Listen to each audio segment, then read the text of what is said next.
pregnant with his Liger baby, by Jane Rowe. A romancely.com story. Blurb. Living in a diverse reservation with both her tiger shifter family as well as lion shifters, Sylvia finds safety from the global collectors seeking their kind. Yet curiosity and the thrill of the hunt lure Sylvia beyond the reservation's borders one evening, causing fate to set its course.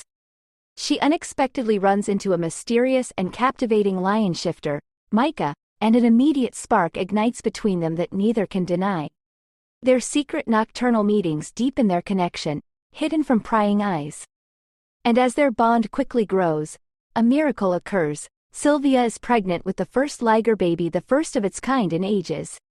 Can Sylvia and Micah outwit the collectors to ensure their Liger baby's safety? Or will their hidden love and its fruit fall prey to outside dangers? If you want more paranormal romances like this, please, my love, be sure to subscribe to the Romancely YouTube channel. I look forward to spending more time with you. Subscribe and let's make it happen. Chapter 1. It was another warm day on the savannah of the Shifter Preserve, as Sylvie and her mother, Rose, headed out. They left the little hut that she slept in and headed for King Damon's hut to see what he had planned for the day. The title, King, was mostly just for show. Although Damon was clearly the leader of the Tiger Village, he was certainly not treated much differently than anyone else there when they were on their own. Sylvie had to appreciate the status of her father personally, since his title afforded her a bit better treatment than some of the other females while she was at the community center. The truth was that even though the humans believed they had created a society in which lion shifters and tiger shifters could live harmoniously and share the food sources they received, there were some very clear divisions that they seemed to conveniently overlook. Firstly, despite the fact that anywhere else in the world the lions would live on the savannah and the tigers would be in the woods, on the preserve that was completely the opposite case. It had been 80 years now since the preserve had been repurposed for shifters instead of the standard variety Asiatic lions it had once accommodated, and a good 60 since the tiger shifters had been relocated there. But in all that time, the dwellers within the tiger village had never been allowed into the forest by their lion counterparts. Instead, the tigers had been forced to create homes out on the savannah. They used grass and mud to fashion crude huts, which often fell apart again during the rainy season, and they had even fashioned a sort of fence all around their perimeter. It was more of a structure for show as well, since any lion worth his salt could have easily torn right through if he wanted inside. "Good morning, Father," said Sylvie cheerfully as the two females currently in human form, as were all the others while inside the walls, entered his hut. "Anything interesting happening today?" "Not at all, Sylvie," said the man with a shrug as he kissed Rose on the cheek. "Good morning, wife. You didn't come back to our hut last night." "Sylvie and I cuddled up for a nap, but unfortunately it ended up being a much longer nap than either of us expected," Rose explained. "Only that means if we hope for any sort of meal this morning, we'll have to head over to the community center and get something instead." "Eating like a human again?" Damon complained. "I'm absolutely disgusted. I'll bet my grandfather never had such conveniences in his day and age."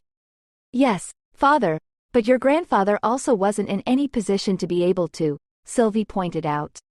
"Tigers outside the preserve had a much harder time, and no doubt shifters had it even worse. After all, back then nobody knew cat shifters existed, and they were hiding among the humans or out in the wild. Here, we get to have the best of both worlds. So forgive me if I enjoy it. But after all, I'm not the kind of person who wants to live in the past. Our people have truly grown soft," Damon sighed. "But I don't begrudge you the enjoyment of it, I suppose. Still, I am glad to see that your brother must have went out in search of food last night, though it worries me that he hasn't returned from doing so." "David hasn't come in from the savannah?" asked Rose worriedly. "I hope everything's all right. You know that the lions on patrol sometimes accost tigers even if they're not attempting to enter the woods." "As to that, David does enjoy trying to have a go at those monkeys," Sylvie smirked. "I wouldn't mind eating a monkey or two myself," Damon admitted. "But that's no reason to put myself in danger. Those lions have been known to kill and eat anyone who tries to intrude on their territory. I'd hate to find out anything bad happened to him." "Well, there are worse fates," Rose added with a grimace. "What fate could be worse than death?" Sylvie scoffed. "Dear, That's not a thing to be telling a young female about, Damon cautioned uncomfortably. And why not? Rose asked. Shouldn't her daughter be aware of the dangers now that she's old enough to hunt alone? What if she's accosted by a collector herself? If she was accosted by a collector, the likelihood is that she'd be collected, he pointed out. Otherwise, why bother her with it? Let her enjoy her youth just a bit longer. What are the two of you going on about? Asked Sylvie, exasperated. Collectors, my dear, Rose insisted. How does one explain them? You see, humans sometimes come here to capture shifters and sell them to wealthy people. The borders have become more and more heavily manned to keep them out, but still, one never knows. You mean rich humans collect shifters? Sylvie gasped with disgust. But why would they do that? What do they even want us for? Now that much I'd rather you didn't mention, dear, Damon insisted. Suffice it to say, they put them to work on whatever tasks they might desire them to do. Sylvie stared at him, aghast. I probably would rather not know, then. Well, Mother, were we going to the community center or not? I'm a big girl, and my stomach is growling. I'm more than ready to eat. Yes, daughter, go on and enjoy yourself, Damon chuckles. It pleases me greatly to see you well-fed and rosy-cheeked. That's one good thing about a place like this, even if we don't get to be a part of the real world. You and your real world, Sylvie scoffed. From all that I've heard, it hardly sounds worthy of the praise you often give it. See you later, father. Yes, child, see you later, he answered with an amused shake of his head. Rose, don't forget we have a date at sunset again, okay? I was hoping to watch the show with you in my arms. I'll be back well before then, she chuckled, kissing him goodbye as the pair of them headed for the door. Out on the savannah, it was much quicker and easier to move along in tiger form. Mother and daughter moved quickly across the vast expanse of grass toward the community center, which was several miles away. Their journey took almost an hour, and with the sun's heat beating down on their faces, warming their fur, it was a most enjoyable trek. Along the way they spotted potential prey on numerous occasions. A deer here, a wild boar there, all of them perfectly eligible meals. But by mutual and spoken accord, each tigress knew that what they were really craving was a big stack of pancakes and so many sausages they'd be likely to explode from eating them. Humanization it might be, but so be it. It would still make for a most enjoyable day. As they reached the perimeter of the main building, the two women dutifully transformed back into their human forms. Smiling contentedly, they headed for the door to the cafeteria. However, then their faces soon fell. A group of about 6 lionesses were already seated at one of the tables, and they sneered at the pair as they came inside. Good morning, ladies, said Rose as cheerfully as she could, just to show them she wasn't intimidated. After all, the catty bitches were not allowed to start a fight in here. Good morning, they said dutifully, though it was obvious they didn't mean it. What brings you ladies here today? Breakfast, said Sylvie, undeterred from her primary objective. Her stomach growled for emphasis. It must be nice not to have a care in the world about your figure, tittered the scrawniest woman in the bunch. Maybe you should try it, Leona, snickered another. Shut up, Mira, she gasped indignantly. Ladies, please, you could all stand to put on a few pounds, Rose informed them. It can't be healthy for a lioness to starve herself like that. Yeah, well, I'll have you know that nobody will be starving come this time tomorrow, Mira informed her smugly. I just heard they're bringing in a new herd of buffalo to supplement the food supply. 500 head of cattle. 500? Gasped Rose. Goodness, they're likely to eat up all the grass and putrefy the water supply. What can those humans be thinking? Of all the ungrateful things to say, Leona gasped. There needs to be somewhat of a balance to things, don't you see? Rose insisted. Yes, of course, scoffed Mira. But only think, we'll likely eat a large portion of them, and the remainder will be free to breed. Their offspring will keep us wallowing in meat for years to come. Speaking of meat, how about some sausages? Sylvie reminded her mother. If you'll excuse us, ladies, Rose said dryly. Yes, of course, Mira said. Oh, and the herd is due to arrive around 8 in the morning, so I'm told. But if I were you, I wouldn't bother to show up until 10. You know the rules. First, our clan must get the lion's share. The other women chuckled at this statement as if it was the funniest joke ever. Rose didn't respond to her, instead taking Sylvie by the hand and leading her away. Then she said, "They seem to think they should get the lion's share of everything, don't they? Stupid lions won't even let tigers into the forest. Now they think they've got the right to take half the meat before we even get any? And no doubt they'll have their males out making sure to run us off until they've had their fill. I wish they would have given the tiger shifters a preserve of their own, rather than putting us here." "Calm down, Mother," Sylvie chastised her. "Do you want them to see that they've gotten to you? Don't give them the satisfaction." "You're right, of course," Rose agreed. "Come, let us enjoy our meal and imagine that they are wildebeests or something." Now Sylvie giggled. She could totally get into doing that. "Has Mother told you about the buffalo?" asked Sylvie a few hours later when her father stepped into her hut. "Of course she has, Poppet," he grinned. "But that's happening in the northern fields, so it has nothing to do with you in any case." "But Father, you're the one who complains that I'm soft thanks to living on the preserve," she protested. "I've only ever gone hunting just south of our village, where there's hardly anything bigger than a deer. How do you expect me to become a great hunter if I have to keep practicing in the kitten yard? I would love to try hunting down a buffalo all on my own. See what I could really do if I set my mind to it." "Daughter, I'll not hear another word about it," he insisted. "Now, if you're so keen on hunting, why don't you go out tonight and catch your own dinner like every other self-respecting tiger? It'd be a lot better for you than lying on that bed and reading those human novels you keep getting from the community center. I'm off to do a bit of hunting myself, as it were. Your brother David still hasn't turned up, and your mother is asking me to help her look for him. So that means you'll probably be gone most of the night," said Sylvie, keeping her excitement completely out of her voice. "Yes, so this is good night between us tonight," he said with a nod. "I'll expect to hear all about your kill in the morning." "Yes, sir," she sighed. After he kissed her on her forehead, her father soon departed.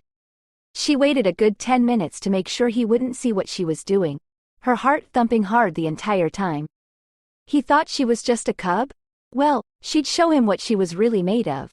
Just because she'd never had the opportunity to bag larger game didn't mean she couldn't do it. She was going to sneak out to the northern fields, and there was nothing he could do about it this time. Thankfully, the moon was just a mere sliver in the night sky, shedding very little light over the forbidden plain as she snuck swiftly to the border. The only reason anyone would recognize the place she crossed as a border, of course, was from having been raised to respect its boundaries. Really, it was just another patch in the grass. Sylvie, however, couldn't help but get a little thrill as she stepped to the other side. She transformed into her tiger form and began to slink about in the tall grass, her eyes ever watchful both for prey and for lion scouts. She most certainly wouldn't want to run across one of them. She'd heard that they could be quite brutal in their punishments to tigers stupid enough to venture into the woods, but she was a bit unclear on just where the open territory ended and the lion territory began. She hoped that she wouldn't end up finding out the hard way. All other thoughts fled, however, when she scented the meat. It was only a deer, no bigger than any she'd caught in the kiddie field, but to her it was special. This one would be her first kill in the forbidden zone. Every muscle in her body bunched up with excitement as she waited for the right time to pounce. Then zing! She was off like a shot, her prey down, the satisfaction of a job well done beginning to well up inside her. Then she heard a mighty roar. Frozen for a moment, she looked up expecting to see her father. Instead, she saw the most magnificent lion, his mane bushing up as he ran toward her. His movements were graceful and dignified, nothing like she would have expected from a belligerent enemy as he bared down on her. And then she remembered, somewhat belatedly, that he actually was bearing down on her. She was not about to give up her very first kill in the northern field to some stupid lion, no matter how impressive his mane might look as he ran. She had every right to eat, and that was exactly what she intended to do. He was on her with a mighty swipe of his paw, knocking her off of her feet. She roared a protest and rolled, quickly getting on her paws again. She glared at her attacker fearlessly. And he glared at her as well, though he did not hit her again. "What are you doing out here, young tiger?" Do you not know on whose land you are trespassing? Surely your parents must have taught you better? Don't talk to me like I'm a child. I'm almost fully grown, and you saw that I was easily able to take down the deer. I won't be sent back to the kiddie field, especially not by the likes of you. That kill happened on lion soil, and I'm feeling a bit peckish. I believe I'll just eat that deer myself. That ought to teach you whose land this is. You'd better not touch my meat, lion, or I'll bite your tail right off. Are you really so foolhardy, little one? Try me, she insisted, circling the deer as she let out a steady breath which she hadn't been aware she was holding. The lion tilted his head to one side, appraising her. He shook it, then moved forward, bumping his shoulder into hers. You've got sass, kid, I'll give you that. Why don't we share the kill, and then I'll send you back to your hut where you belong. With that herd coming in tomorrow, this is the last place you should be in the morning. Sylvie was about to protest yet again, but something about this lion made her change her mind. He seemed kind, even though she'd never heard of a lion who was. But she felt almost at ease with him nevertheless. Very well, she decided. I'll share my meat with you, not that you deserve one bite of it. And when we've had our fill, you can tell me what it's like living in the woods. My ancestors were dwellers of the forest, but thanks to you lions I've never set foot in them. It's the least you could do, don't you think? Are you serious? You want to curl up next to a deer carcass and tell campfire stories? In our human forms, she added with a smirk. It'll be fun. You have got to be the weirdest tigress ever, he informed her. I'm Micah, by the way. I prefer knowing the names of the people I eat with. What's yours? I don't know if I should tell you, she hedged. I really don't want my father to find out about this, and I don't know you well enough to say for certain if you would tell him. Tell me, already, he grumbled. Fine, my name is Sylvie Paws. The daughter of the so-called king? Wow, you really don't want me to rat you out, he chuckled. Which means that you owe me a favor. And I'd like very much to collect, only I can't tomorrow with that herd coming in.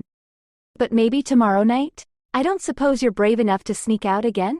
I don't know, this time was a special occurrence, on account of my brother's disappearance. He's been gone an entire day. I really hope they can find him. I would hate to think of it if he was killed or collected. A girl like you shouldn't be talking so openly about the collectors, you know, Micah told her. The other shifters might think you're very brazen, considering what happens to the people they collect. Yes, about that. My parents wouldn't tell me anything at all. What do the rich humans do with their shifters once they've bought them? Make them work in the garden or something? Why don't we eat first, and save the conversation for after? My brain is starting to ache trying to keep up with all your questions. Sorry, Sylvie told him, and then the two of them set to work eating the deer, not saying another thing to each other until they were finished. Then, just as they'd agreed to, each of them shifted into human form, and Micah smiled as he quickly cleared away a circle of grass and used it as kindling to light a fire. Apparently he'd been carrying a bit of wood for just such a purpose when he'd spotted her. Come on, it's starting to get cold, he said. You can share my bedroll with me so we can warm up a bit. I'm not getting into bed with some guy the first just met. Sylvie gasped. Don't be dumb. I'll wrap it around us, okay? We can lean against that tree. Oh, all right, she conceded. You're sure you want to do this? He chuckled. You never know, I might bite. No, you won't, or you would have done it already, she pointed out. You're pretty smart for a tiger, aren't you? Micah snickered. They curled up together by the tree, trying to stay warm. So, what exactly do you want to know? Have you ever climbed a tree? She asked curiously. Tons of times, he laughed. Ask me something harder. Okay, she blushed, her mind going someplace it definitely shouldn't have at his use of that last word. What's it like to pick berries? Oh, and do lions ever eat the monkeys? Berries aren't really my thing, and neither are monkeys, he said, laughing now. You don't know what to ask, do you? Not really, she admitted. I've never been there, remember? That's very true, he agreed with a nod. Then let me tell you about my home. Lions don't all live in one big town, like you tigers are doing here. We form prides, with roughly 10 to 20 people in them, mostly males. My group has 12, and there are only 3 females to us 9. Most of the males are there only to protect the others, never getting to mate unless they choose to run off and become the leader of a pride of their own. Or sometimes they might take over the one they're in if the leader is too weak. "Oh, so you're out here all the time alone?" she clarified. "Yeah, I do get lonely sometimes," he had to admit. "Hence the reason I am here with you. It's my job to run you off. I wonder what anybody would say if they found out I was slacking." "Don't worry, I'll never tell them," said Sylvie with a smile. "Yeah. Well, I hope not, because otherwise I'll have to bite your tail off," he teased her. "But enough of this, now, I really think we should get you home." Hey there. Did you know that we've other hot romances like this that we want to release? But we need your help. Subscribing shows us that you're part of our journey and allows us to make more of these stories at a higher quality. So please, my queen, subscribe to the Romancely YouTube channel now.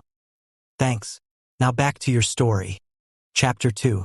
Sylvie hadn't been bold enough to openly take a look at Micah while they'd been curled under his blanket earlier, and now she was regretting it as she tried to get to sleep in her bed.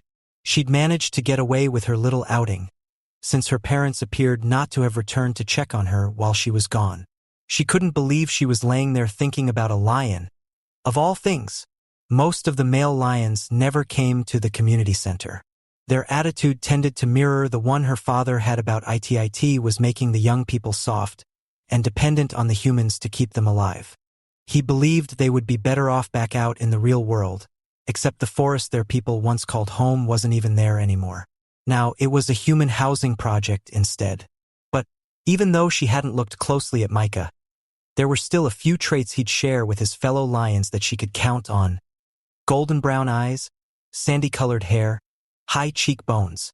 He seemed rather well put together as well. Lean, muscular, and tall. His arms draped around her had felt warm and comforting. Better than they should have been. She was finding it difficult to drift off to sleep as she continued to remember that feeling. Lions and tigers who didn't shift never became mates, and to Sylvie's knowledge that remained the case among the shifters. But a rebellious part of her wondered if it had to. After all, they may shift into different animals, but they shared the trait of becoming human. And most of the time, their people remained in that human form. It was only during hunting that they bothered to transform or forgetting places in a hurry, like she and her mother had done earlier that day. At the community center, the humans had even begun educating shifters, offering them hope that one day they may even be able to go out into the real world and become citizens among their human counterparts. But Sylvie didn't think that was ever going to happen.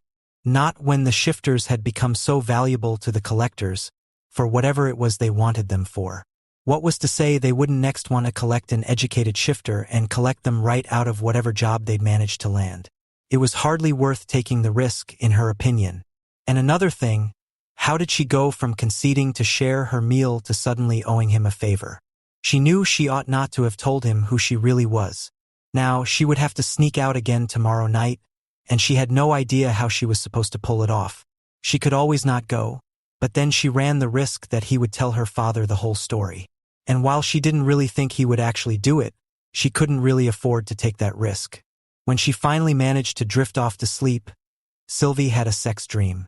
She'd started having them about a month or two ago, and her mother had said it was normal for a female who was nearing her mating time. And that was just what she needed to worry about, she mused, as she awakened with a start, her orgasm still pulsing as she realized that she dreamed of human forms, and that the man in the dream had coloring like a lion's. That little realization troubled her for the greater part of the day. Most of the adult tigers had gone out to the northern plain to hunt buffalo, and of course she was not invited. She spent a great deal of the afternoon helping to process meat and hides, and she despaired of ever reaching a decision about meeting Micah later that night. If she wasn't so keen on keeping her little outing last night a secret, Sylvie never would have bothered to plot a plan of escape. She knew that no good could come of forming any sort of a friendship with the lion. But as luck would have it, or lack of luck, as the case might be, David had still not been found. Damon and Rose began to fear their son was no longer on the preserve, but they had decided they simply must go out and look for him again tonight, now that all the hunting frenzy had died down.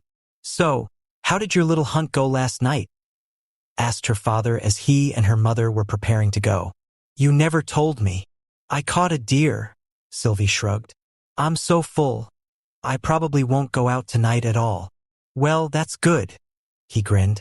One missing offspring is about the limit of what I can currently endure. Good luck in your search tonight, you two, she replied. I'm sure he's probably just holed up in a hut with one of the local females. He'll probably show up in the next couple of days. Sylvie, you don't need to be speculating on your brother's amorous adventures. Damon chastised her. Are we back to this again? She sighed. Father, I'm practically an adult now. Soon, I'll be in need of a mating hut of my own. We'll cross that bridge when we come to it, he grumbled. Why don't you get some sleep? We'll see you in the morning. Yeah, see you, Rose added, kissing her daughter on the cheek. Then her parents were gone. Sylvie debated for a whole 10 minutes, but in the end it didn't take her very long to head for the door. Unfortunately, she realized with mounting concern that her body was thrumming in that particular way, just as it had in her dream. She really was not heading to the northern field to meet that lion for such a reason. He was not the least bit attractive to her. She did not remember precisely how he smelled, or the way his arms had felt around her as they'd curled up under his blanket last night. She couldn't help but wonder exactly what he was going to ask her to do as a favor, however. How many things could a young female do for a lion in his prime out in the middle of an open field? Surely whatever he wanted must have to do with either food or fun, in some way or another. There could be no doubt of that. When she reached the perimeter of the northern field, she saw a man standing there, arms folded over his chest as he looked at her. She was currently in tiger form, but she took a cue from Micah and transformed too. She was far enough away now that she could get a better look at him. He looked very much as he'd done in her dream. Tawny hair flowed in long waves all down his back, and she could tell even through his t-shirt that he was rippling with muscles. His abdomen was flat, and his hips were slim, and when he cast her a smile in greeting, she realized that he was devastatingly handsome. How had she missed that before? I'm only here to do his favor, she reminded herself. This is probably the last time I'll see him. I mustn't get attached, especially not to a lion. You took your time getting here, he teased her as she came to his side. I was beginning to think I'd have to go look for you. In the tiger huts? She gaped. You wouldn't dare. I might have, he shrugged. But since you're here, I suppose we'll never know. Yeah, I guess not, she had to agree. Her voice sounded strange in her ears, but she dismissed the notion resolutely. Stop thundering, Heart. He's not the male for you. Well, shall we go then? He asked, holding out his hand for her to take. Sylvie took it and began to follow wherever it was he was leading her. What is this big favor you want from me, anyway? She wanted to know. Last night, after I brought you home, so to speak, I returned to the deer and prepped the meat and hide, he explained.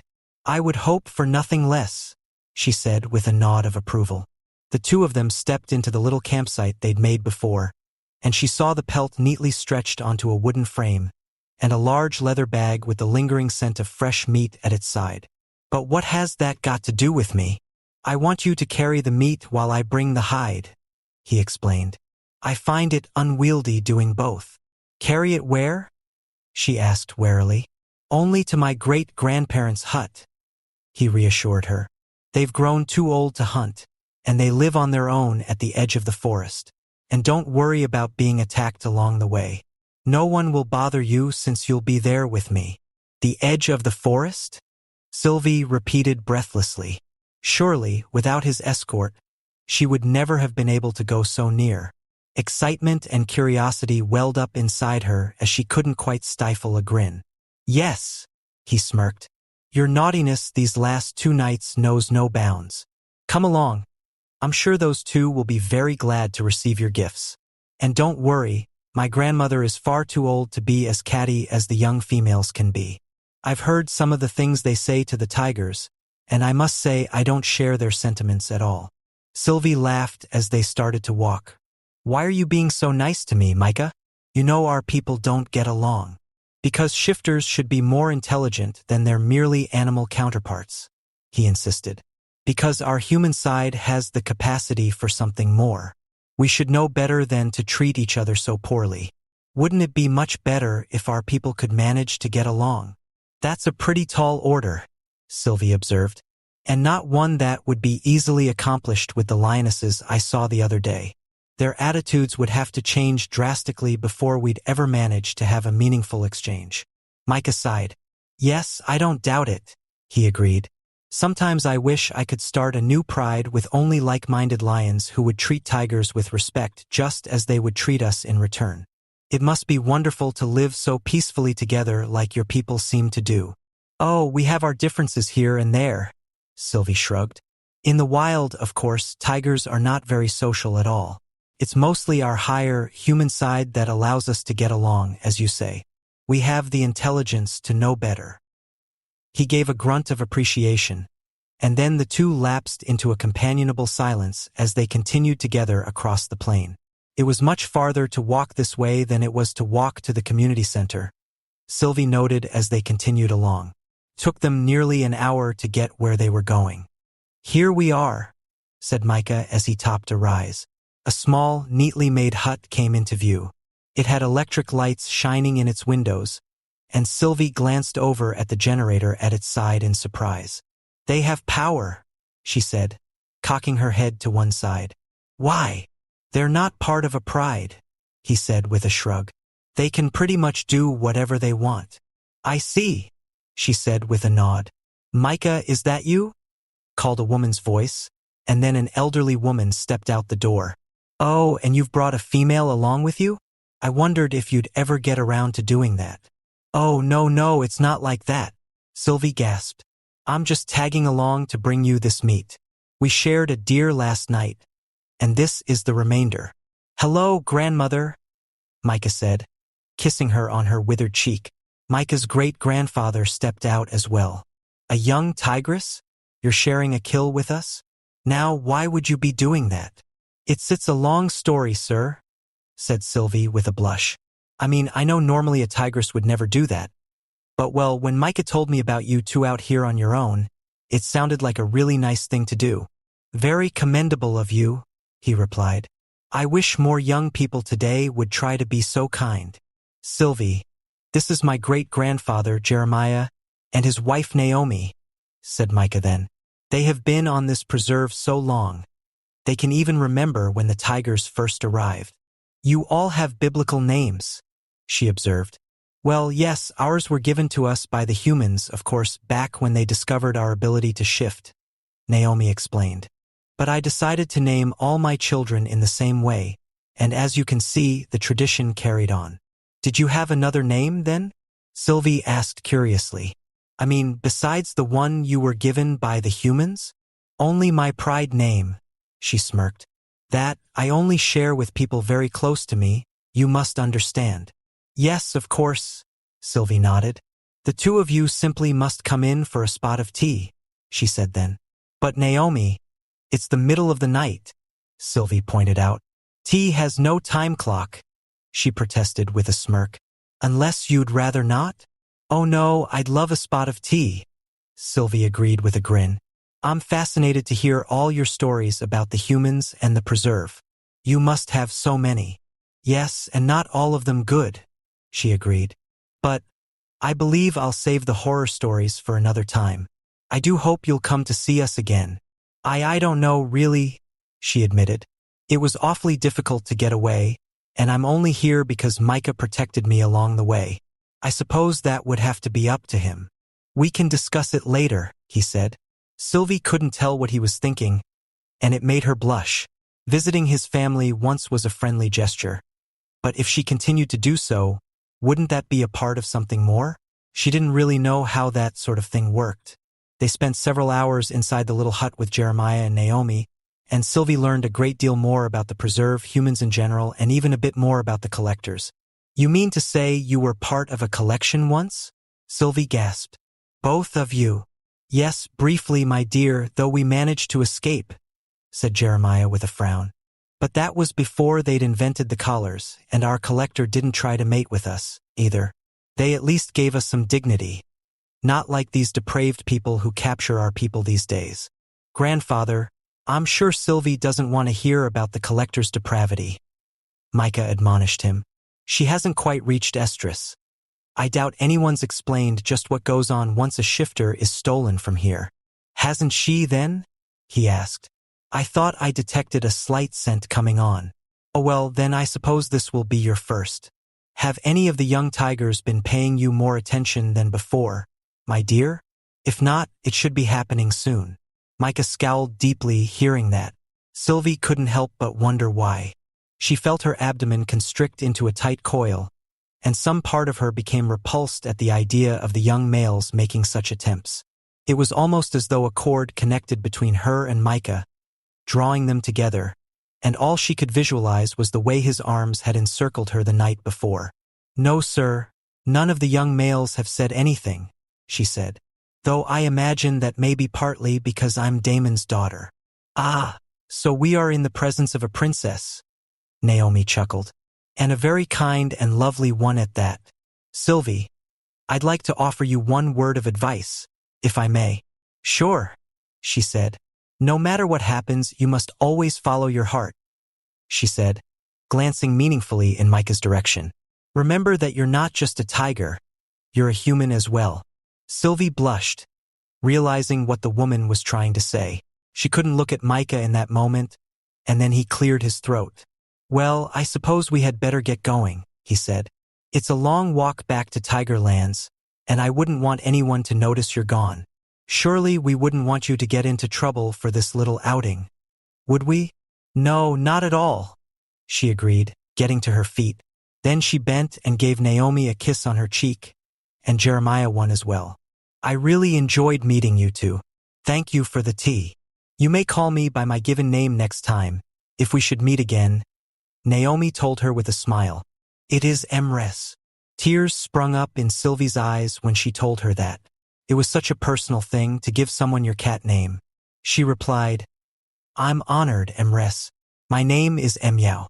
My parents are rather silly sometimes. Micah held back a little laugh as he reached for her hand and took her with him towards the door. He exchanged a meaningful glance with the two old people as they went, and Sylvie was fairly certain he'd thought something at them. But if he did, he hadn't shared it with her as well. The moon was high in the sky now, lighting the path as the pair of them walked back, still in their human forms. By mutual unspoken agreement, neither one of them wanted to spend their time together as cats, which was a somewhat telling thing in Sylvie's eyes. Will I be seeing them again? She asked tentatively as they reached the place where they would part.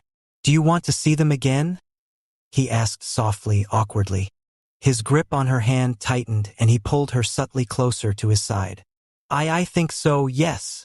She nodded, well aware he wasn't asking about them, but about himself. The thrum that accompanied his presence moved through her body yet again. A gentle, aching pulse that somehow settled finally between her thighs. I'd like that, he said, turning her to face him, wrapping her into his embrace. Would you?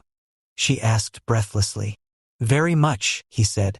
I don't think I should tempt fate by sneaking out again tomorrow night, she pointed out. Perhaps we could meet at the community center, he said softly. What? But you don't like going to the community center, she protested. I would go there for this, he replied. Just to see me, you mean? She clarified softly. Yeah, just to see you, kid, he said. I don't know, I think you're kind of growing on me. What are you doing tomorrow? Apparently, going to the community center, she smirked. Good, he said, and kissed her on her forehead. But then he angled his head, and his lips came down to cover hers briefly. Then he let her go, and she forced herself to move away. See you tomorrow then, she called back over her shoulder just before she went down into the slight ravine where the tiger's territory began. He waved back, transformed into a lion, and then he was gone. Sylvie's mind and body began a heated war within her as she continued on her way. She had no idea what time it was, and she began to worry that her parents might have returned by then and found that she was missing. And the last thing she wanted for them to do was ground her for being out late. Then, she wouldn't be able to visit the community center at all. Not that she really should be, she reminded herself. She knew she shouldn't have gone to see that lion while she was feeling so alive earlier. This was going to get real complicated real fast. But the truth was, she didn't see how she could stop herself even if she tried. Because, even though his little kisses had been brief and rather chaste, they had left her craving something more. Something she didn't quite understand. But her body certainly did. She made it back to her bed just in time for her mother to come in for the night. She smiled at her curiously and asked, "Why were you outside, Sylvie?" "I couldn't sleep," she lied. "I had another one of those dreams." "Not out for a clandestine stroll with one of the young males, I hope?" She smirked. "No, not at all," she said. "More like a lion in his prime, who had kissed her goodnight and wanted to see her again tomorrow." There was no way she was going to tell her that. "I'm feeling sleepy now, though. Thanks for checking on me, Mother. Was your hunt for David a success?" "No, not at all," Rose sighed. "I fear we're never going to see your brother again." Chapter 3. The following morning, Sylvie was feeling quite annoyed with her mother as the two of them walked together towards the community center. She hadn't counted on her wanting to come along when she'd mentioned that she was going to go. "Yes, that's a lovely idea," she said. "I need a few things from the store, and we could have breakfast." What a wonderful way to start our day. I could certainly use the distraction.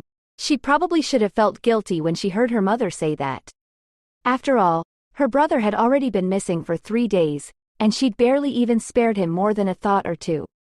But that was probably because she had a feeling wherever he was enjoying himself immensely. She could feel it in her bones. So, she should feel guilty for not caring about her mother's upset over it, then.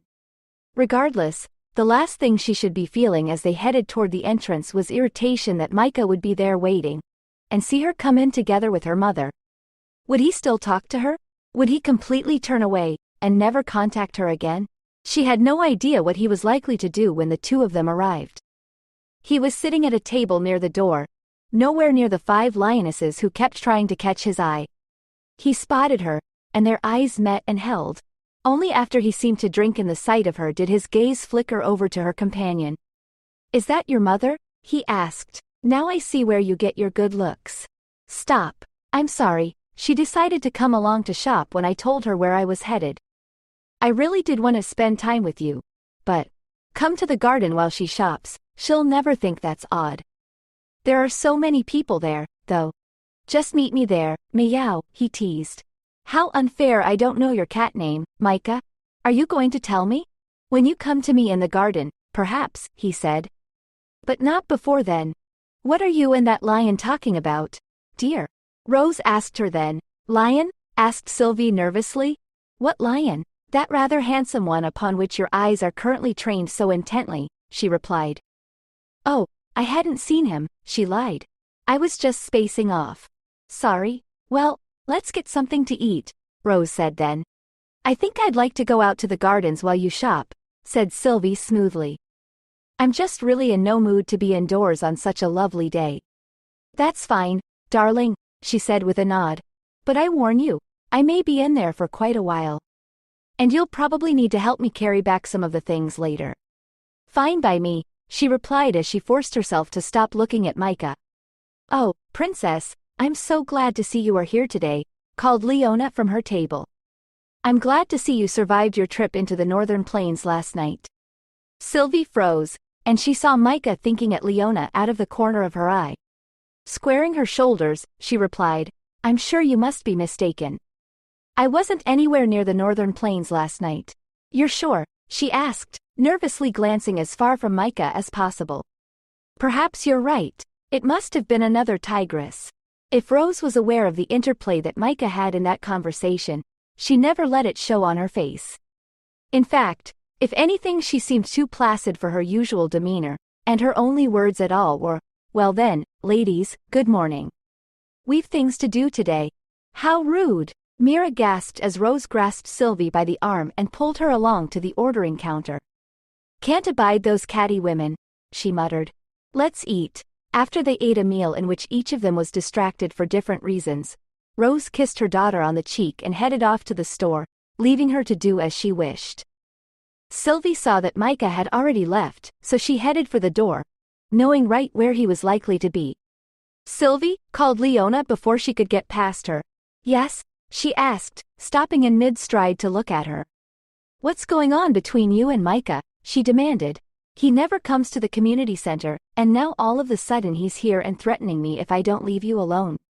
That seems mighty suspicious."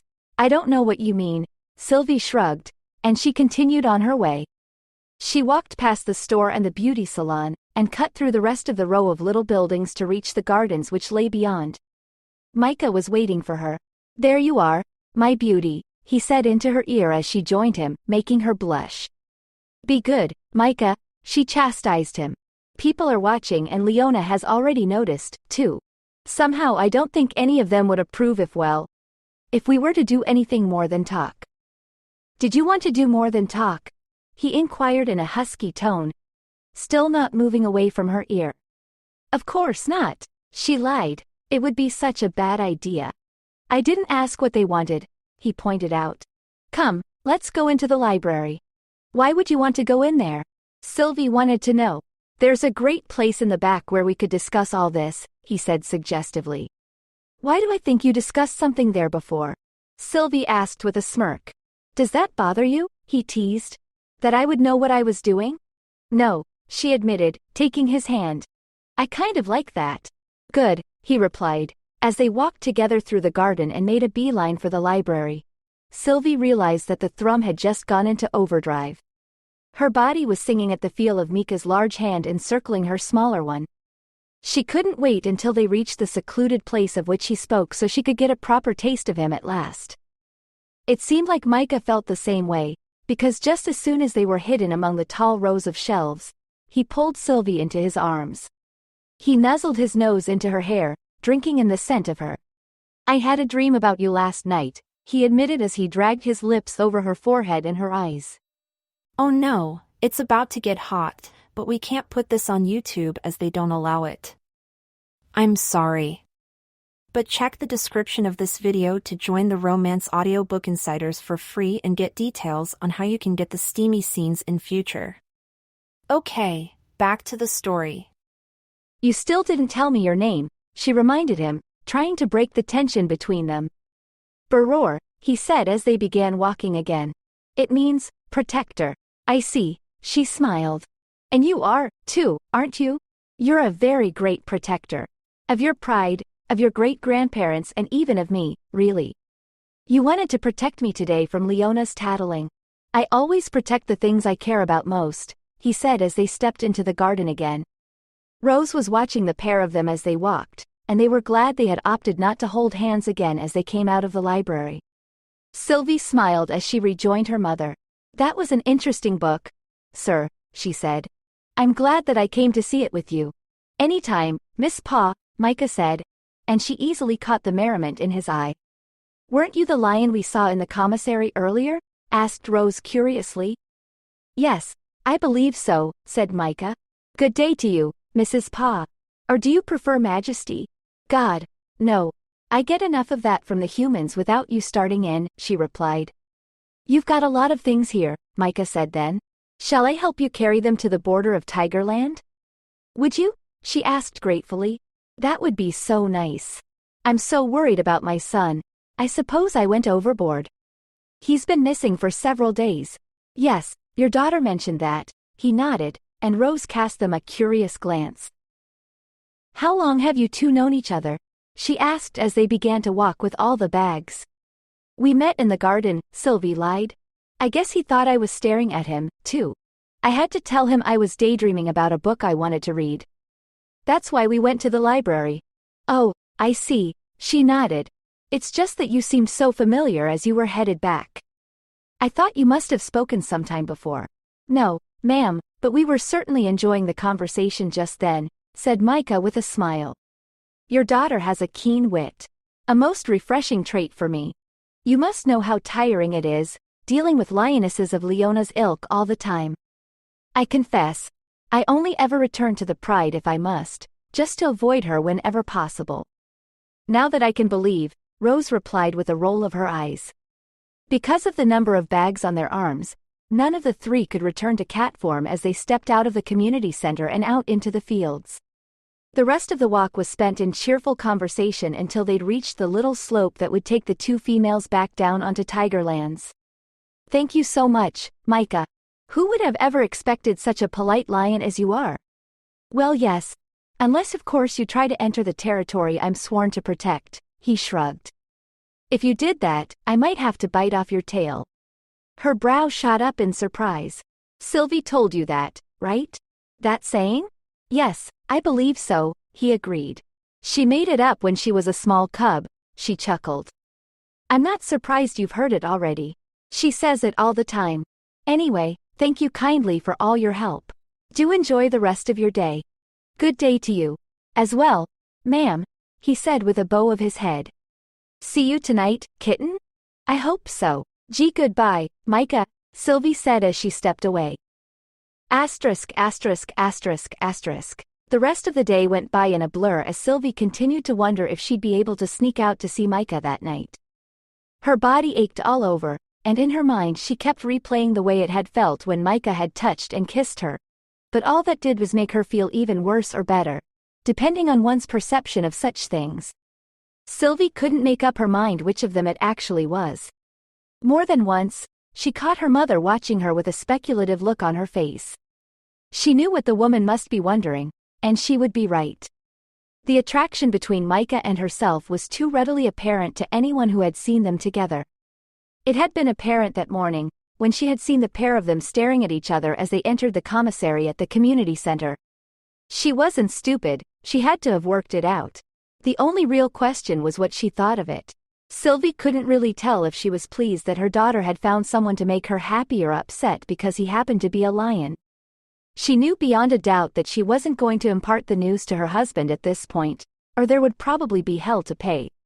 He was already suffering from the loss of his son. The last thing he needed was to hear more upsetting news. And he would be upset, too, if he knew. He would do everything in his power to prevent Sylvie from taking the attraction to the next level. Surely her mother must know that as well. It was telling that she hadn't said a word. It was almost as if she'd given her blessing in a way. While she was sitting around by the main campfire in the central area, human form intact like everyone else who was there, Sylvie suddenly became aware of the young males whispering together as they were looking over at her. Annoyance ripped through her as she realized what they must be talking about. "Would you three stop staring?" she complained. "I'm trying to concentrate on reading my book. Don't you have anything better to do than pester me?" "Not really," said the boldest of them, Ethan, if she was not mistaken. "You seem different lately, Sylvie. We've been trying to work out which of us should point that out." "I guess you must be the one who got elected then, right?" she smirked.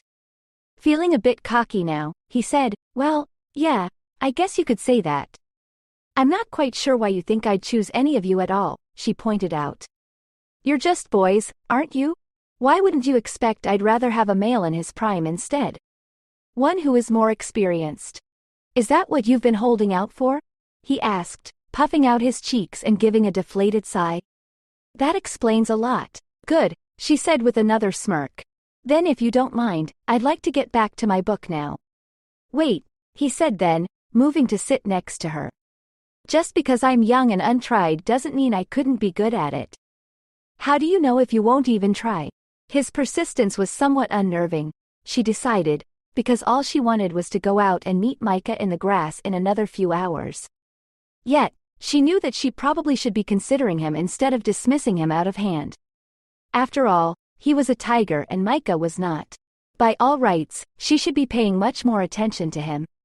But the idea of another male's lips meeting hers, after having tasted Micah's, was appalling. Intellectual arguments aside, it felt like her body had already made up her mind for her. The attraction she felt for Micah was something she couldn't ignore. Besides, he was kind, and gentle, and very handsome. She fancied that she might even be a bit in love with him. While she was thinking this, Ethan had insinuated himself closer still, and suddenly she realized he'd put his arm around her shoulders. Straightening up, she glared at him and asked, "Ethan, what do you think you're doing?" "Cuddling?" he said hopefully. "For goodness sakes, I already told you to stop," she complained. "What does a girl have to do to read a book around here? Why do you like reading those human stories so much anyway?" he grumbled. They've nothing to do with us, you know. We're living in this place to be separate from them. I hope you're not contemplating the idea of mating with one of them. Of course not, she protested. I'm only curious what they are like with each other. That doesn't mean I want one of them for myself. That's as stupid as saying just because I'm reading Swiss Family Robinson means I want to hop into some boat and get shipwrecked on some island somewhere. Which I most certainly don't. Haven't you ever enjoyed a good book before, Ethan? I haven't, he admitted. I never bothered to learn to read. What good is reading to me? My job is to hunt, protect the Tigerlands, and provide for my family one day. How is reading going to help me to do that? I don't suppose it does, she agreed. But still, it can be a lot of fun to do on your downtime. I bet if you asked them to, the humans would teach you. Smirking, he asked, if I knew how to read, would you like me any better? The question surprised her. She neither liked nor disliked Ethan, truth be told. She only saw him as one of the young males. A group which she'd never had a great deal of interest in. Even though it had been understood throughout her growth period that once she came into estrus they'd be likely to become more interesting. Trouble was, she still didn't particularly think they were. She knew the reason for that, though. Apparently, her tastes ran a bit more toward tawny, tall men with bulging muscles and a ready smile. Sweet men, who were kind to their elders and helpful to her mother. She doubted that Ethan would have ever offered to carry home her mother's purchases, or to make conversation with her along the way as he did so. And that was why, when she boiled it all down, she didn't find him attractive. No, in the end she simply had to do as Maress had suggested, and follow her heart. The old lioness had very astutely guessed that this thing between Micah and herself was going to happen. She knew, viewing through her older eyes, just what to look for. Maybe even the very fact that Micah had brought her there at all had been telling. What male in his prime would bring home a female to his elders if he wasn't at least trying to see how she interacted with them? He'd probably been testing her, and she had, of course, passed with flying colors. That made her happy, almost as happy as it made her feel when she next removed Ethan's arm from her person and got to her feet. Maybe she could read better if she took her book to the solitude of her hut. At least there, she wouldn't have to deal with him. Chapter 4. Sylvie could be grateful for the fact that the moon was waning, since the night was somewhat darker than it had been on both of the others. She was grateful, too, that her parents had decided to go out and look one last time for their missing son. They'd been gone only about 20 minutes before she, herself, was out the door. Unfortunately, Ethan appeared to have been lurking, and as soon as she stepped outside he was by her side. "Sylvie, are you going hunting tonight?" "I was thinking about it, but only just," she grumbled. "I'd love to go with you," he offered. "Oh, I don't know," she said. "I'm not very hungry after all the food I ate for breakfast." "Then why are you outside?" he asked curiously, maybe even hopefully. "My hut was a bit stuffy," she said. "I wanted some air, but I believe now I've gotten enough. I think I'm going to just head back in." "Would you like some company?" he practically purred. "Excuse me?" she gasped. "Come on, Sylvie. I saw your parents leaving," he cajoled her. "We've got plenty of time." "Have I not already told you no?" she complained. "Listen, Ethan, you're a good kid, but I've already got a date for the evening, and you're kind of messing that up for me. You already have weight. Who are you supposed to meet?" he said, confused. "Is it one of the other boys, because I already won the fight fair and square? I better not have to trounce them all over again." "No, it's not one of the boys," she sighed. "Now, would you please just go away?" Reluctantly, Ethan clamped his mouth shut and stalked off. Sylvie took one look at him and knew that she wouldn't be able to leave anytime soon, or the upset tiger would be highly likely to follow her and see who she met. She really wished she hadn't told him about her date, but she'd been so frustrated it had just come out, and now she regretted it very much. Frowning, she returned to her hut and closed the door. Every once in a while over the next couple of hours, she peeked out her window and saw that Ethan was still lurking about nearby. Then she looked again, and he was nowhere in sight. Still feeling cautious, she crept out of her hut and looked around, but she didn't spot the young tiger anywhere, so she swiftly headed for the exit gate. However, Rather than immediately head out into the field, she hid off to the side to wait. Sure enough, Ethan came out a couple of minutes later and scanned the area with a determined look on his face. Then he headed into the kiddie fields, where he knew she was allowed to go. It wouldn't take him very long to realize that she hadn't gone south once he reached the middle of that field and she was nowhere in sight, so she was quick to take advantage and transformed, loping as fast as she could to the rise. Up she went, and then she swiftly disappeared into the grasslands above. Certain that Ethan could easily track her by her scent, she next ran in the opposite direction of the one she wanted to take, urinating along the way. The much stronger odor might buy her just a little time before he figured out which way she had actually gone. Then she stalked out further into the long grass, adding some distance while she was at it. Still, it was unlikely that she would lose him completely. Micah's nose had been at work, too, it seemed, since he found her soon after. He was a lion at the moment, and he rubbed his mane along one of her shoulders affectionately. "You got away," he said happily. "Not precisely," she admitted. "A young male might be following me. Well, I'll get rid of him easily enough. You go ahead to the campsite and wait, and I'll scare off your unwelcome friend." "Thank you," she replied, relieved to have his help. Then she happily headed for the little camp they'd shared the last 2 nights and settled down by the fire pit to wait. She heard a couple of roars, one of them Micah's and the other one most probably Ethan's, and then her lion returned not long afterwards. Each of them transformed into human forms as their eyes met and held. Micah looked like the cat who had stolen the cream, and well he should. He had just chased off the competition, after all. Little matter that he was no competition in her eyes. "You look great in that dress," he said as his eyes scanned over the outfit she'd picked out for the evening. Then he held out his hand and said, "Come on. I've got something to show you." "What?" she protested. "Wait." But Micah didn't slow down, and his enthusiasm was contagious. Sylvie couldn't help but follow along behind him as he practically ran. They came upon an old, empty hut out in the grass, practically overgrown to the point of being a part of the savannah itself. "What is this place?"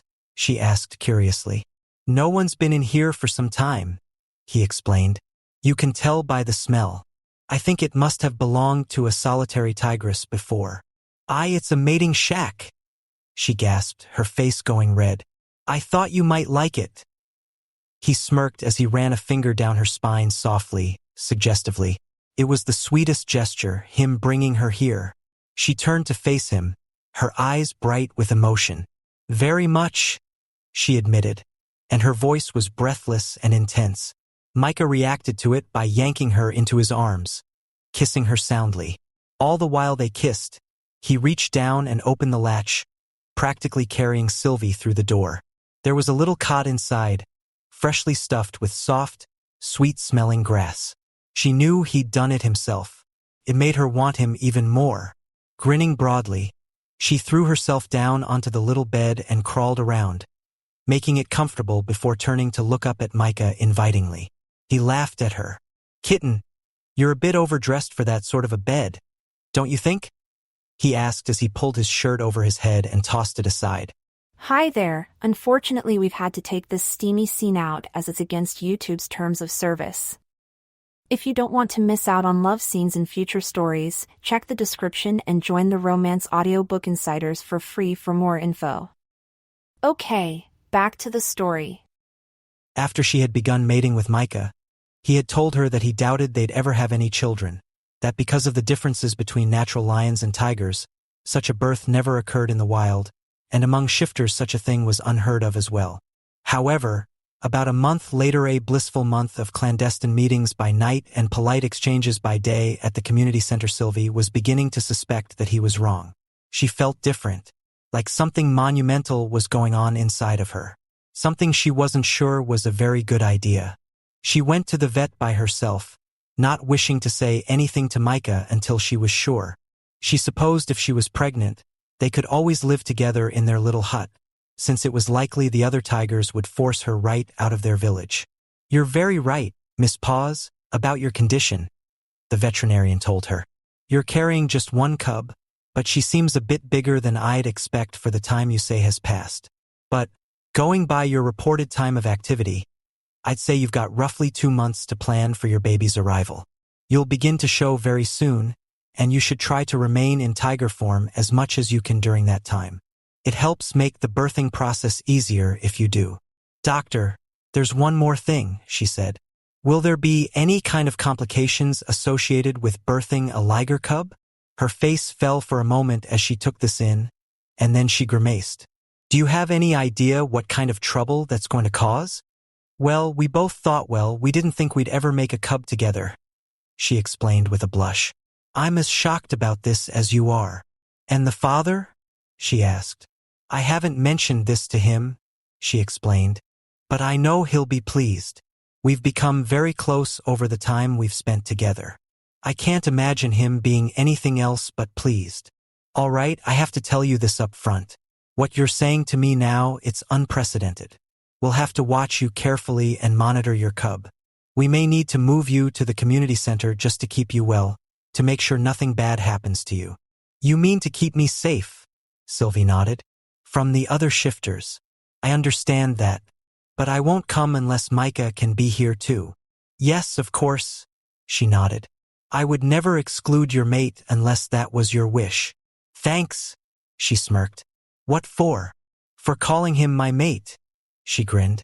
I like the sound of that. Well, then I suppose you'd better go and tell him what I said. The doctor chuckled. All of what I said. And you might want to bring your mother here to me, rather than tell her by yourself. I know she will understand this, but I don't think the rest of the tigers will share her joy. I want you confined well before word of this reaches either of the shifter groups. We may even be forced to hide you and Micah somewhere off the preserve once word gets out about this. Sylvie gasped. Do you really think it will be that bad? It's not just the two of you I'm worried about, she said with a frown. It's, the collectors. If they learn about your daughter's birth, it's difficult to say what they would do. Your little family might be much better off on your own. I see, she nodded. You've given me a lot to think about. We could always just terminate, she suggested. I know it's not a happy thought, but under these circumstances, Dr. Odell, I thank you to never mention that idea again. Sylvie cut her off. I love Micah, and if I've been blessed with the ability to reproduce with him, I'm proud to do so, no matter what. I admire your courage, Sylvie. Pause, she said solemnly. You're going to need it to get through this. Pregnant, Micah repeated for the third time, his expression more stunned than anything else. He was shaking his head like he couldn't quite wrap it around the idea. But how? Dr. Odell would like me to bring you to the community center to discuss that very thing, she explained. She thinks that maybe we should stay there for now, until we can think how to deal with repercussions this might cause. Micah nodded. Repercussions, he repeated. Oh, there's bound to be a few of those. Scientists, fellow shifters, collectors, they're all going to want a piece of us. But the one good thing about this is we'll finally get to be together, won't we? I mean, you won't have to return home. I could hold you all night and all day, and nobody will have a thing to say about it. I will, she chuckled. Micah grinned wickedly. Would you now? He teased. And what, exactly, would you have to say? Hooray! Oh no, another love scene had to be taken out due to YouTube's policies. If you haven't already, join the Romance Audiobook Insiders for free to learn how to get love scenes in future. Link to join is in the description. Pause this and do that. It's okay, I'll wait. Signed up for free? Good, now back to the story. They laid together for a time, until the sun had become red in the horizon, and then they reluctantly got out of their bed and dressed again. They walked together back to the community center and joined Dr. Odell there. Well, I wondered when you two would get around to showing up, she grinned. Congratulations, Micah. I had no idea you'd been mating this year. Now I know why. Yeah, he said with a blush, shrugging. Actually, this is more than just a casual thing, Dr. Odell. I intend to stay with Sylvie for life. Oh, that's so sweet, she gasped. I thought it might be something like that. I mean, why else would you two have taken such a risk to be together? That's very true, he agreed, brushing his knuckles along Sylvie's chin. And so far, most of that risk has been taken by her. I'll want to do everything I can to take some of that pressure away from her now that we can be together at last. Of course, Micah. She nodded. And has Sylvie told you all of my concerns? I've already begun to discreetly look for a place to hide the two of you away. There's always the possibility the baby wouldn't look different enough for anyone to know, Sylvie pointed out. No, sweetie. Don't you know what Ligers look like? She'll look nothing at all like either breed, said Dr. Odell. It will only be obvious to anyone who sees her once she's born. And you're sure of the gender? Micah asked curiously. Of course I am, she nodded. There's no doubt. Then if my mate agrees, said Micah with a huge grin from getting to say those words. I think we'd like to name our daughter Ilana, after you. How very sweet, she said with a blush. I really don't know what to say. You mentioned we'd be staying here now, said Sylvie then. Could you send for my mother and speak to her right away? She'll want to see that everything is okay. You understand, my brother David only recently has gone away. It may be hard for her to lose me so soon after that. I understand, Sylvie, she said. Don't worry. I'll show you two to a room, and then take the all-terrain out there just as soon as you're settled in. And remember, tiger form just as soon as you're there, young miss, and stay in it as much as you can from now on. We're going to make sure little Ilana can have her birthday. Hey there. Did you know that we've other hot romances like this that we want to release? But we need your help. Subscribing shows us that you're part of our journey and allows us to make more of these stories at a higher quality. So please, my queen, subscribe to the Romancely YouTube channel now. Thanks. Now back to your story. Chapter 5. Micah opened the door when he heard a knock and let Rose inside. She looked confused and just a little worried, but as soon as she saw her daughter in tiger form lounging on a bed, she was quick to run over and greet her. I really can't believe this is happening, she told them. First, your brother ran off with a human, and now you decided upon someone other than a tiger, too. I just know your father is going to blame me for teaching you two to think for yourselves. What did you just say? Micah gasped. You knew where your son was all along? Oh no, I didn't say that, she defended herself. I've only just learned the truth about David from the good doctor as well. She says that she's intending to take the two of you to stay where they are. You'll end up getting studied a bit, of course. But that won't do you any lasting harm. Any more than it did me. Yeah, if you don't count the fact that your offspring don't want to mate with tigers, Sylvie pointed out so that both of them heard. They both laughed at the observation. Other than that, then, Rose had to agree. But I don't know how I'm going to explain all of this to your father. He's likely to send me packing next. Why don't you just tell him the truth? Micah wanted to know. Don't you think he would rather know? Know that his daughter is mated to a lion? Rose scoffed. Are you insane, Micah? Of course he won't want to know that. You'd know better than I would, Micah shrugged. Well, as interesting as this whole conversation has been, said Sylvie with a yawn, I'm suddenly quite tired. I think I'm going to take a nap. All right, then, said Rose with a smile. I'll come to see you in the morning. I'm going to see as much of you as I can before you're gone. Great. Talk to you later. Then, she said, curling up onto her bed and laying down her head on her paws. Her two companions smiled indulgently in her direction. Talk to you later, Rose, said Micah. None of that, she said. From now on you get to call me Mom. Micah grinned. See you later, Mom. Did the doctor say anything about making love during the pregnancy? Asked Micah as he ran his fingers through Sylvie's fur later that night. Like this? She asked dubiously. I'd rather not. I prefer to think of our coming together to be more of a human thing. I agree. He smirked, and she smirked back because he was already in his human form, just as he usually was whenever they spent any time together. So you think I should go against doctor's orders and shift into my human form just so you can ravish me, sir? She asked with a decidedly huge grin. Oh, yeah, definitely, he told her, his grin even broader. She did use the words, as much as possible, right? I mean, you can't be a cat all the time. Sometimes the human in you just has to come out, don't you think? It didn't take her 3 seconds to shift, giggling all the way. The long red hair she had in human form got tangled in the pillow when she tried to roll over, but it was only a momentary pause as she pulled it free. "You're so damned beautiful," Micah told her as her lips descended, so they wore a delicious smile as they found his. "You're not so bad yourself," she mentioned. "I suppose we'll probably make a very beautiful daughter, eh?" "Undoubtedly so," he grinned lazily as he watched her climb on top of him. "What are you doing up there?" Oh no, it's about to get hot, but we can't put this on YouTube as they don't allow it.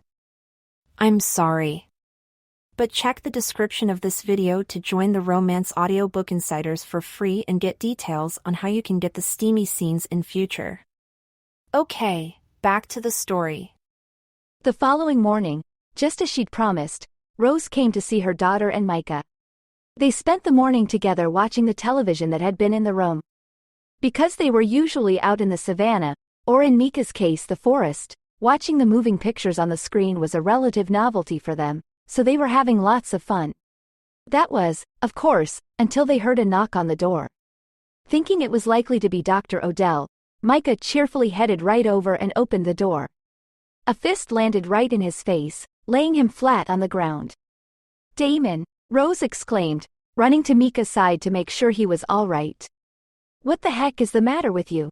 I take it you heard the news, Father?" Sylvie asked, still lying on the bed in her tiger form.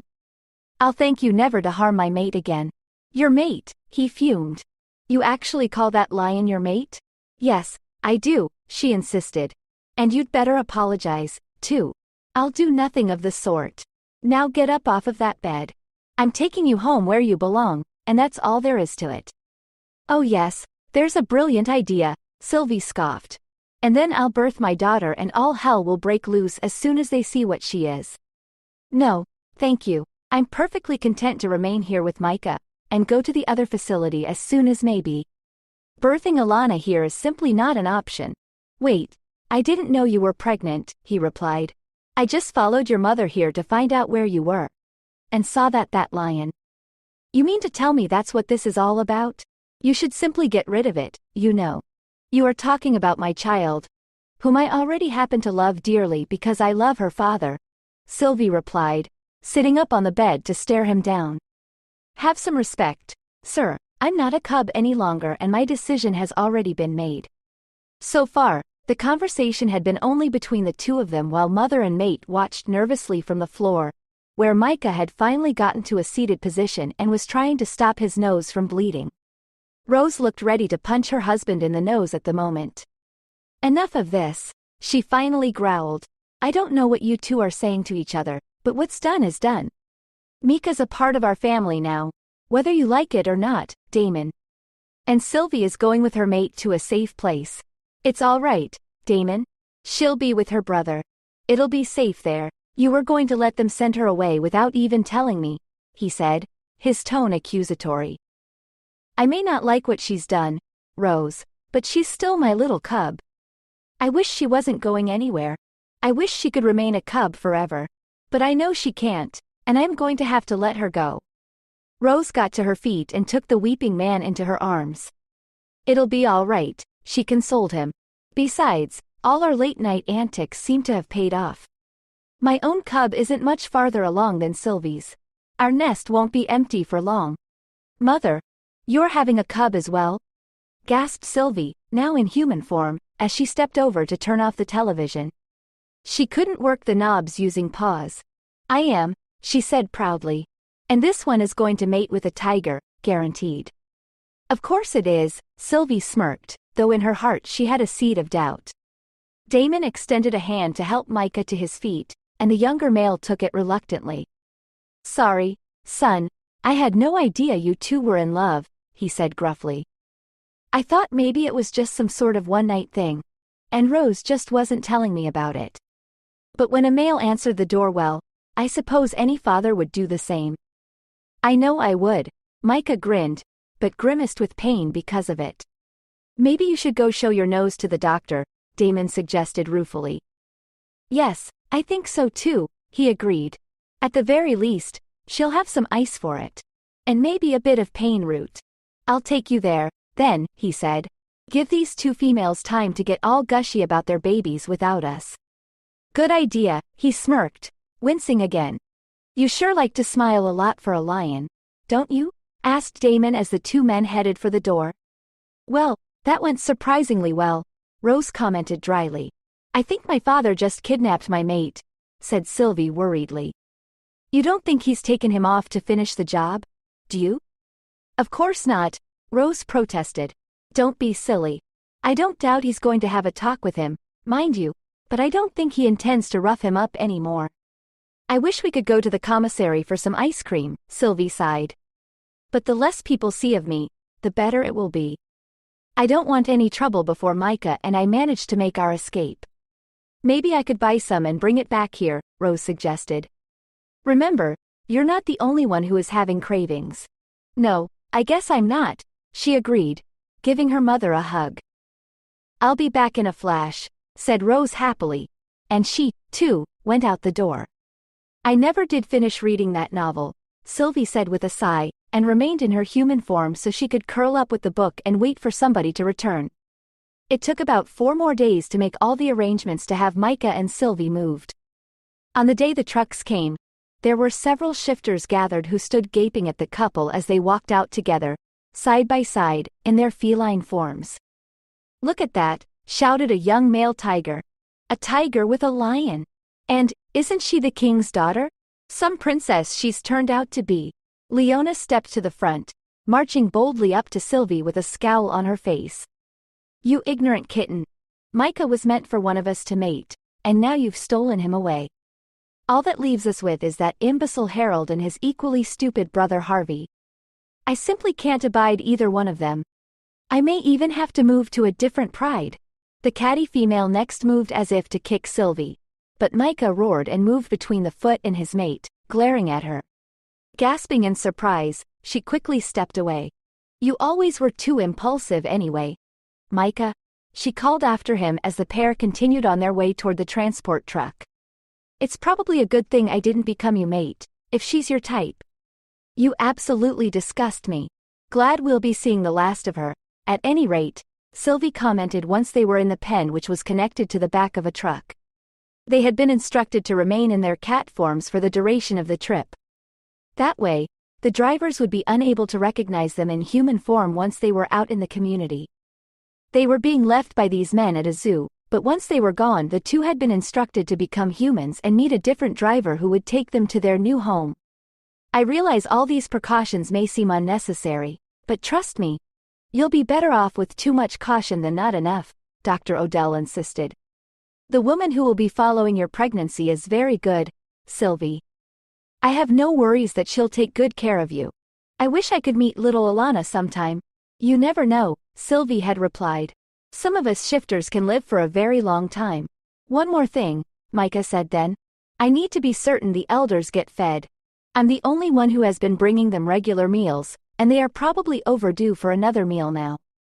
You know they won't accept human food, but maybe they'll take a freshly slaughtered buffalo and our sincerest wishes for their continued existence? I'll take care of it myself, Dr. Odell had agreed. And so the couple had very little reservations now that they were ensconced together in the cage.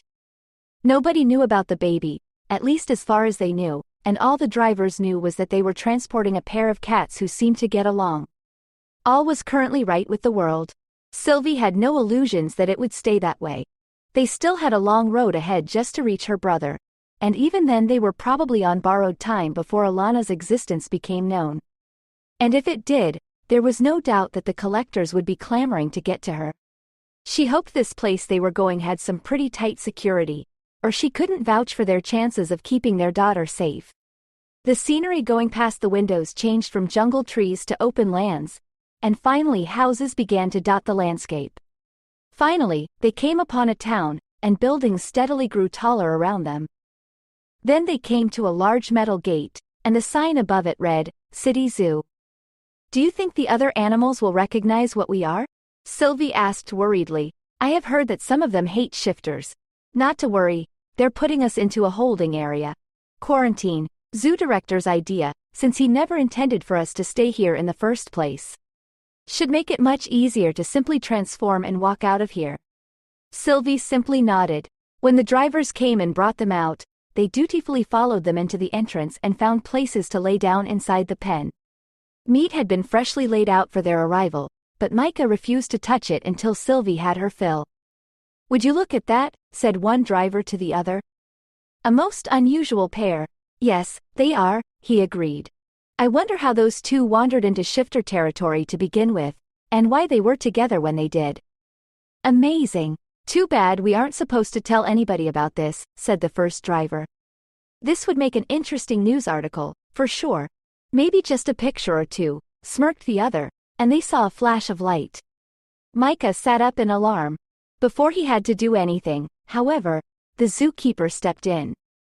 "I'll take that camera, sir. We can't have this sort of thing leaking out to the press as yet. I'm sure this will be ample compensation for your consideration." He handed the two men a briefcase full of money, which they happily took, scurrying quickly out the door. The truck drove away. "If you two will transform, I've a few questions I wouldn't mind you answering before your car arrives," said the man then. "Questions, sir?" asked Micah as he got to his feet. "Yes, Micah," he nodded. "The good doctor wouldn't tell me much about the situation other than that a lion and a tiger wished to be together. And it was too difficult for you to do it there on the preserve. It just seems to me that there might be a piece missing from that puzzle." "I don't understand what it is you're asking, sir," Micah hedged. "Don't play dumb with me. Now, I know that it's never happened before. But even I can see by looking at her that your female is pregnant," the man insisted. "I work with animals all the time. I'd be a fool not to notice something like that. But I'm not that far along," Sylvie protested, and then covered her mouth with a little frown. She cast Micah a look of apology. "I'm sorry, sir, we're not at liberty to discuss this with anyone," Micah explained. "We've been earmarked for private research, as I'm sure you must know. Have you got any idea how much longer it will take for the car to arrive?" "Sorry, son, but there's not going to be any car," the zookeeper said then. "You're both going to stay right here in this zoo until that cub is born. I'm sure it will go for top dollar on the open market. And as for you two, you'd better comply with my wishes, especially you, lion.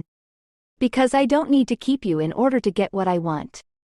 I could sell you on the market tomorrow if I wanted to. Just remember that." "You can't do that," Sylvie protested. "What about my brother? What about our safe haven? I'm not going to just let you steal our dream." "Hush, Sylvie. Do as he says for now. I'm sure we can think of a way out of this somehow. I hope. Of course, you'll understand when I put each of you into the proper exhibits for now," the zookeeper went on. "People are far too curious. And they might figure out much too easily that the zoo is about to have a Liger cub if I keep you caged together. No, Micah to the lions, and Sylvie to the tiger cage. The way it's supposed to be." "Micah! No," Sylvie wailed as the man stepped over and slipped a collar onto her neck. "Now, back to tiger form, if you please," he said. "And I'll expect to find you still here when I return, Micah. Don't make me have to find you." "I'll be waiting, sir," he replied acidly. Sylvie struggled the whole way as he dragged her to a cage entrance and pushed her inside. "Run along now, Sylvie. And I don't think I need to tell you what will happen if you shift while you're in there." No, she thought, he didn't need to tell her at all. Chapter 6. Micah paced in the lion's den, uncomfortably aware of exactly how many days had passed since he and Sylvie had arrived. He'd been keeping track by making crude scratch marks on the den wall with his claws. The other lions had tried to pick on him when he first arrived, of course, but he predominantly kept to himself, which took all the fun out of it for them. He hadn't been able to shift into his human form for weeks now, and he was beginning to feel uncomfortably aware of it.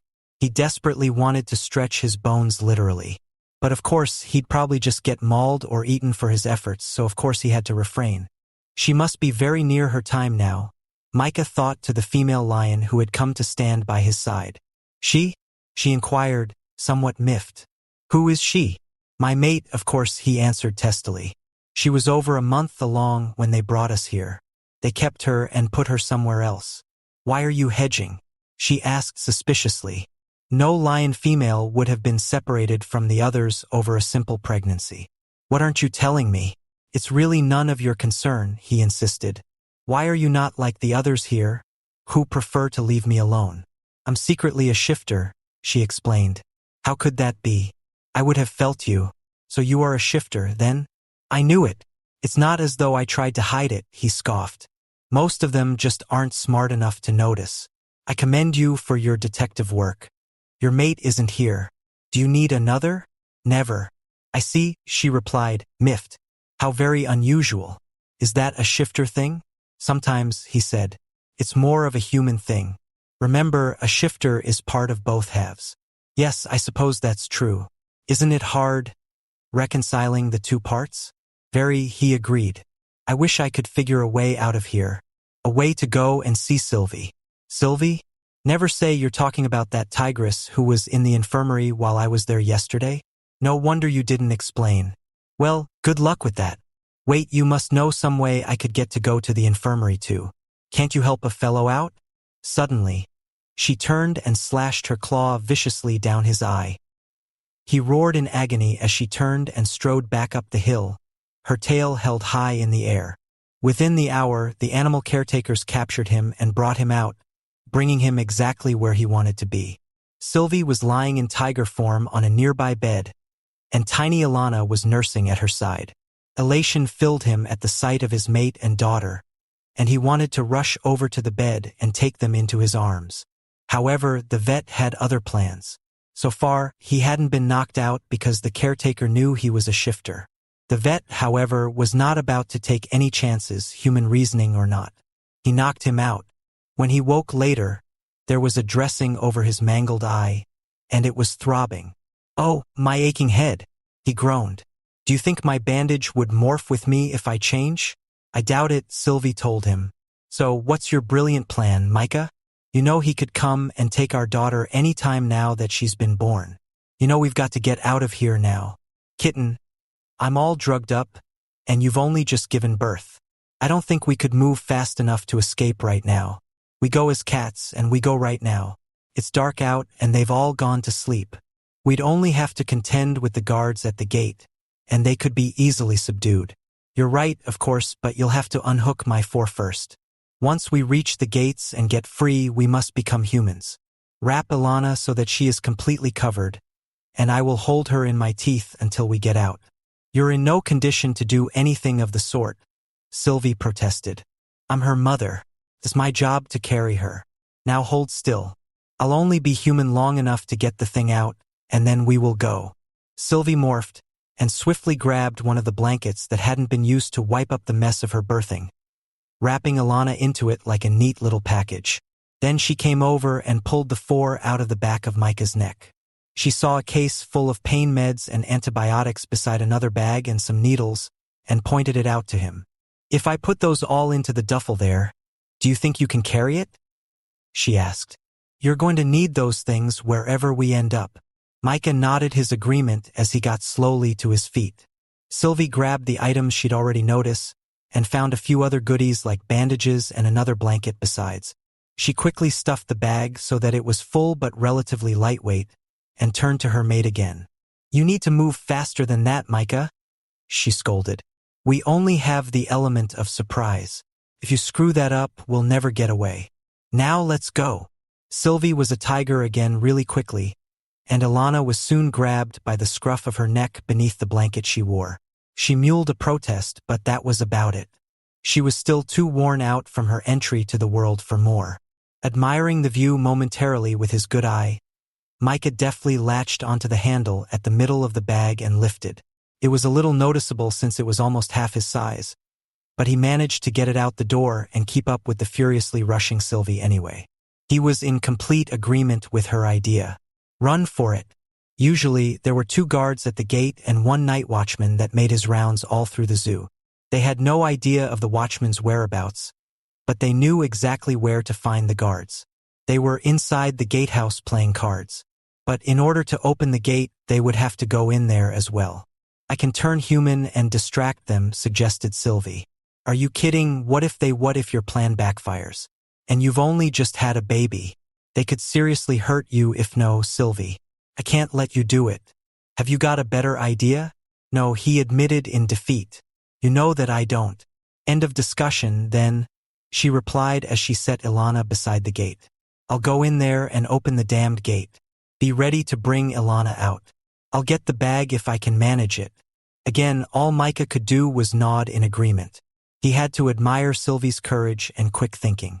Then again, if he wasn't high as a kite, he might have done more himself. When the gate swung open, he did not hesitate to grab Ilana and run out. Then it clanged shut again. Micah stopped dead in his tracks, staring back at the closed gate. Soon, it swung open a second time, and Sylvie came running out with the duffel, still in her human form.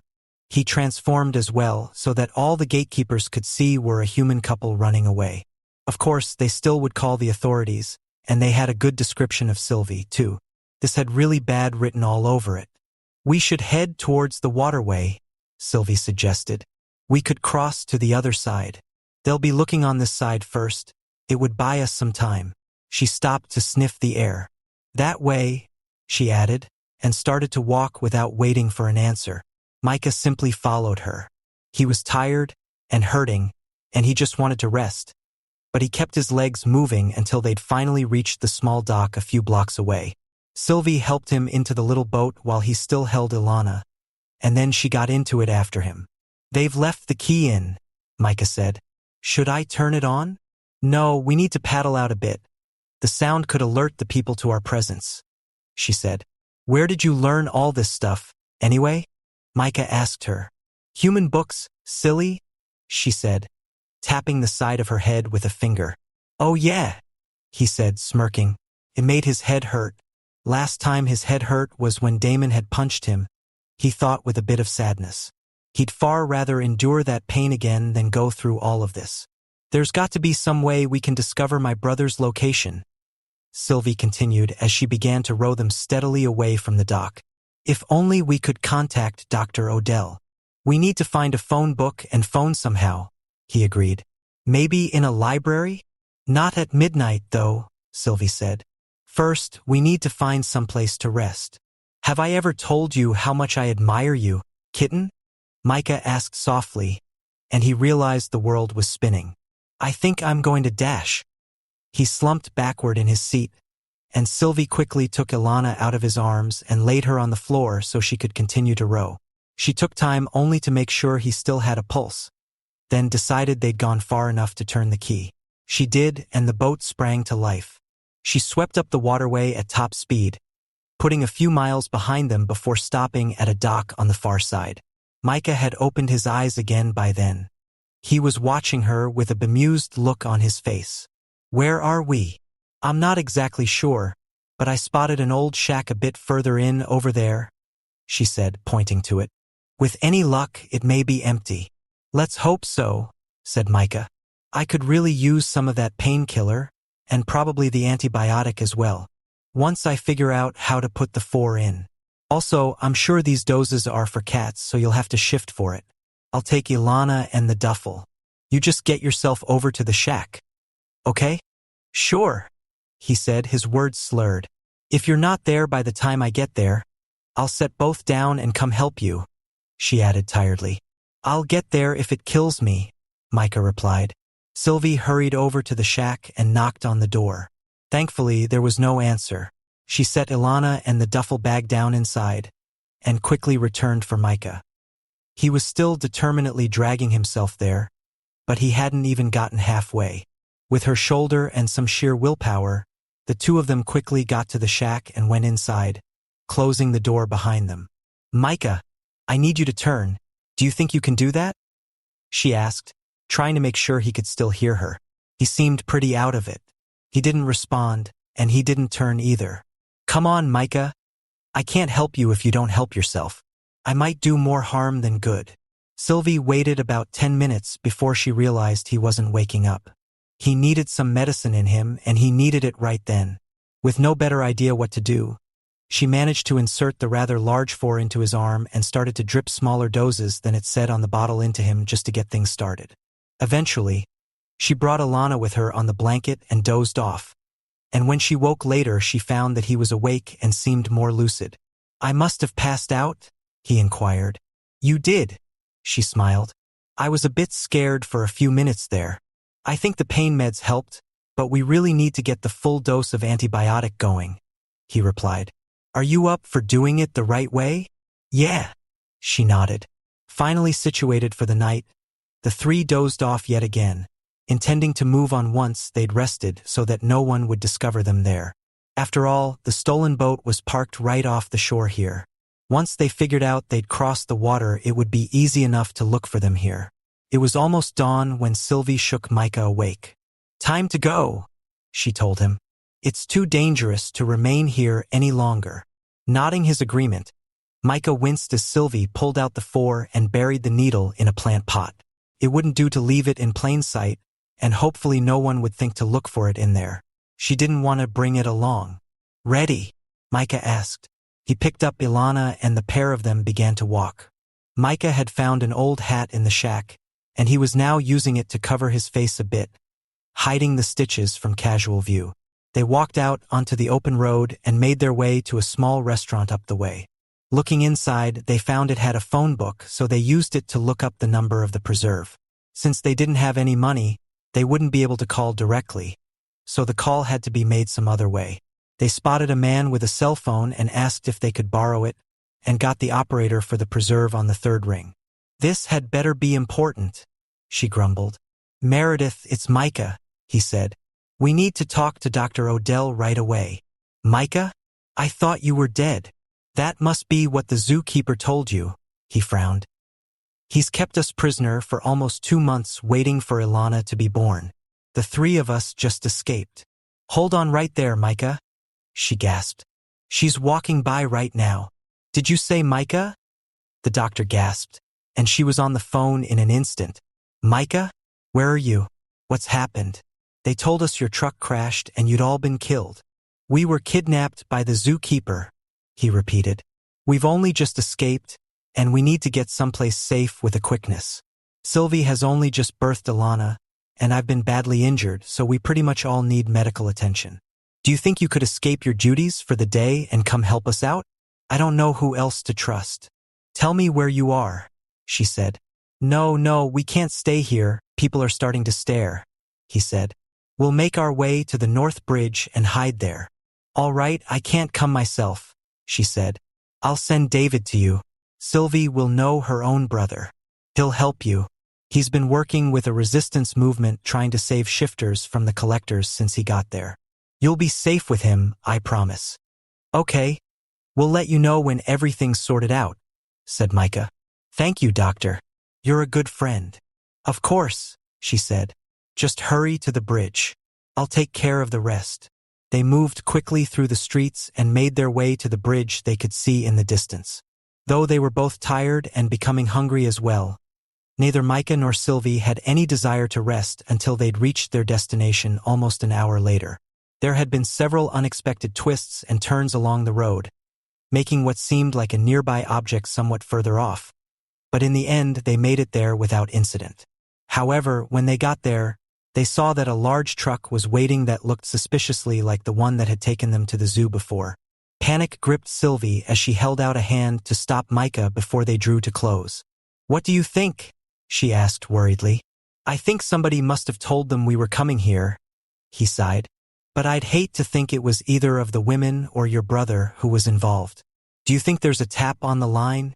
I don't know, but either way, we can't possibly go there, and we can't risk trying to call Dr. Odell again, Sylvie said. But even as she said this, a shout went up, and several men began to run towards them, guns drawn. Oh no!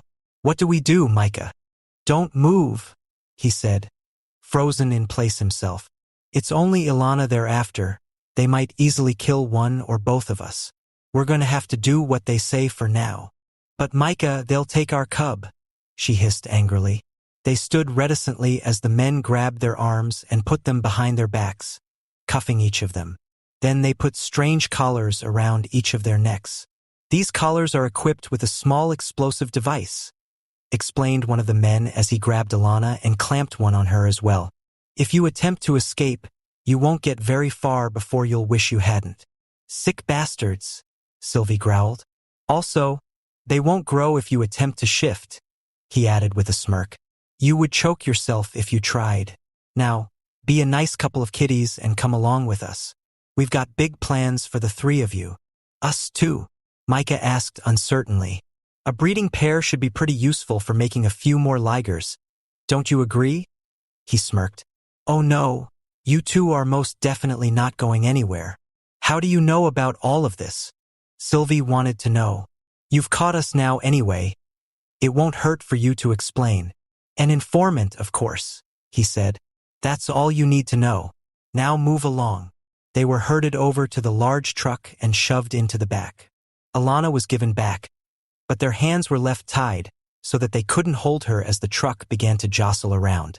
In a desperate attempt to keep her baby from rolling around on the floor, Sylvie fell sideways and caught her with one of her legs instead. Where are they taking us? She asked nervously. I don't know, Micah told her. I'm not sure I want to know. Suddenly, the truck lurched to a stop to the sound of gunfire. The unmistakable sound of a deflating tire hissed loudly, and then shouting. The back doors swung open, and a desperate-looking man stared in at them. Dampening field, he shouted. Move now. Your collars won't explode unless this thing runs out of juice. Let's go. David? Thank goodness. Sylvie gasped as he cut the ties binding her hands. She immediately grabbed Alana and held her close, trying to soothe her. Thank me later, he yelled. Those men won't be subdued for long. Move, move, move, move, move. They booked over to a van along with David and 3 other men who had attacked, and they all got inside. Sylvie noticed the van was black and unmarked, not very good traits for it during daylight as it was now. The oversight was remedied when, a few blocks away, David and their little family jumped out of the van and into a car, and he brought the dampener along with him. This thing needs to be plugged in within 20 minutes, he warned them. Otherwise, this will be a pretty short-lived rescue. Remove Alana's collar first when we arrive, Micah told him. She is much more important than either of us. I heard that you were an honorable lion, David said appreciatively. Glad to know that the rumors are true. When we get wherever we're going, how safe are we likely to be? Sylvie wanted to know. We only have 5 more safe houses that haven't been compromised, David explained. However, once we've exhausted them, we do have another idea. We'll eventually take you along with us on a boat. If we can manage to reach it, we're going to leave India behind for good. We won't know the destination until we're aboard. We can't afford to inadvertently tell the person who's been betraying us anything useful. How easy is it to get the collars off? Asked Micah stoically. Don't worry, I don't intend to blow your head off, David replied. I'm actually getting pretty good at this. You have pretty good odds that you might survive. Chapter 7. They made it to the outlet with 3 minutes to spare, but that was just the beginning of the stress they had to endure over the next few hours. When all 3 of them were safe at last, Micah finally breathed a sigh of relief. Sylvie had refused to go second, so he'd had to endure the stress of waiting for her as he held their daughter in his arms. She's shifted to human? He asked incredulously. I didn't think they did that for at least a couple of weeks. You're right, mostly they don't, said David. But there are exceptions to every rule. Alana must be a very smart cub. Now, if only we could convince her to stay in that form, it would be a whole lot easier for us to keep the 3 of you from being discovered. Okay, quiet down a moment. We've come to the important part. Reba, get the next depressor ready please. Detonation of the device could occur any time within 30 seconds of its removal, as Micah had already been told twice, once for his daughters and once for his. The depressor was a canister into which the collar was immediately thrown and sealed inside of so that its blast would be contained and muffled. It was still advisable to throw it out of the area with a quickness, but at least nobody's head would get blown off. Ready, said David in a calm manner that clearly showed the degree of his nervousness.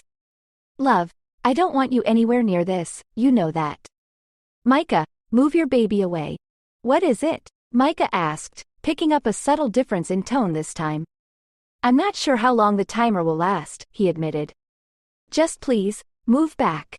I don't want anyone hurt any more than you do, but we obviously can't leave it on either. Sylvie? I love you with all my heart, said Micah as tears sprang up into his eyes. She was holding her breath, but now she let it out so she could answer. I'll be fine. Stop worrying and move it already. I'd just as soon have this done, one way or another. Micah moved several feet away. David and Sylvie each held their breath as he pulled the unit free and threw it into the depressor. The lid was not fully sealed when the bomb went off, taking one of his fingers and his thumb with it when the lid flew off. He fell forward on top of his sister to shield her from taking any part of the blast. Reba? Sylvie gasped. He's injured. Quickly, Reba and another man moved in, pulling David free of Sylvie's body and getting him onto his back. Sylvie moved for the pack with the antibiotics and pain meds in it, deftly preparing an IV despite her shaking hands. We need a tourniquet, now. Reba shouted. He's bleeding way too much. Boris, get a blood type and find someone, now. Sylvie grabbed the end of her shirt and ripped, making a long strip. She did it again, tied the two pieces together, and then swiftly tied it around her brother's arm. We need a stick or something, she said as she held the fabric in place. Reba grabbed a nearby tree branch and broke a pieces off, handing it to Sylvie. Using it, she was able to twist the tourniquet tight and tie it into place. She looked inside the back and found the stitch kit. It only had 4 strands. This isn't going to work, she told Reba worriedly. Do you have any thread? A needle of some kind? Anything, Boris? Would you go as calmly as you can to the little corner store and buy me a sewing kit? Said Reba. We'll start off with these and hopefully you won't take long. On it, he said briskly as he headed for the door. He's definitely going to need some of this antibiotic, said Sylvie, her voice catching. Why don't we hold off on that until we've got the bleeding stopped, said Reba, and she sounded equally as emotional. How can you two stay so calm? Micah asked incredulously as he watched them. That's your brother, and your lover. Speeding up his heart isn't going to slow down his bleeding, Reba pointed out. David, who had been lying there as still and stoic as was possible in his current condition, ungritted his teeth long enough to reply as well. I'm proud of you both, he managed to tell them. Always. The effort must have been too much, and he closed his eyes, his body ceasing to struggle. He's not passed out, Reba said. I'm surprised he lasted as long as he did. You open prep, I'll stitch, okay Sylvie? Yes, she nodded. For all that I put up a brave effort, I really have no idea what I'm doing. By all means, do what you do. Boris showed up just as Reba tied the 4th stitch into place.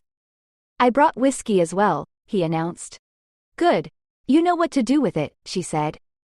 He poured some over the wound, then woke David up and poured some down his throat.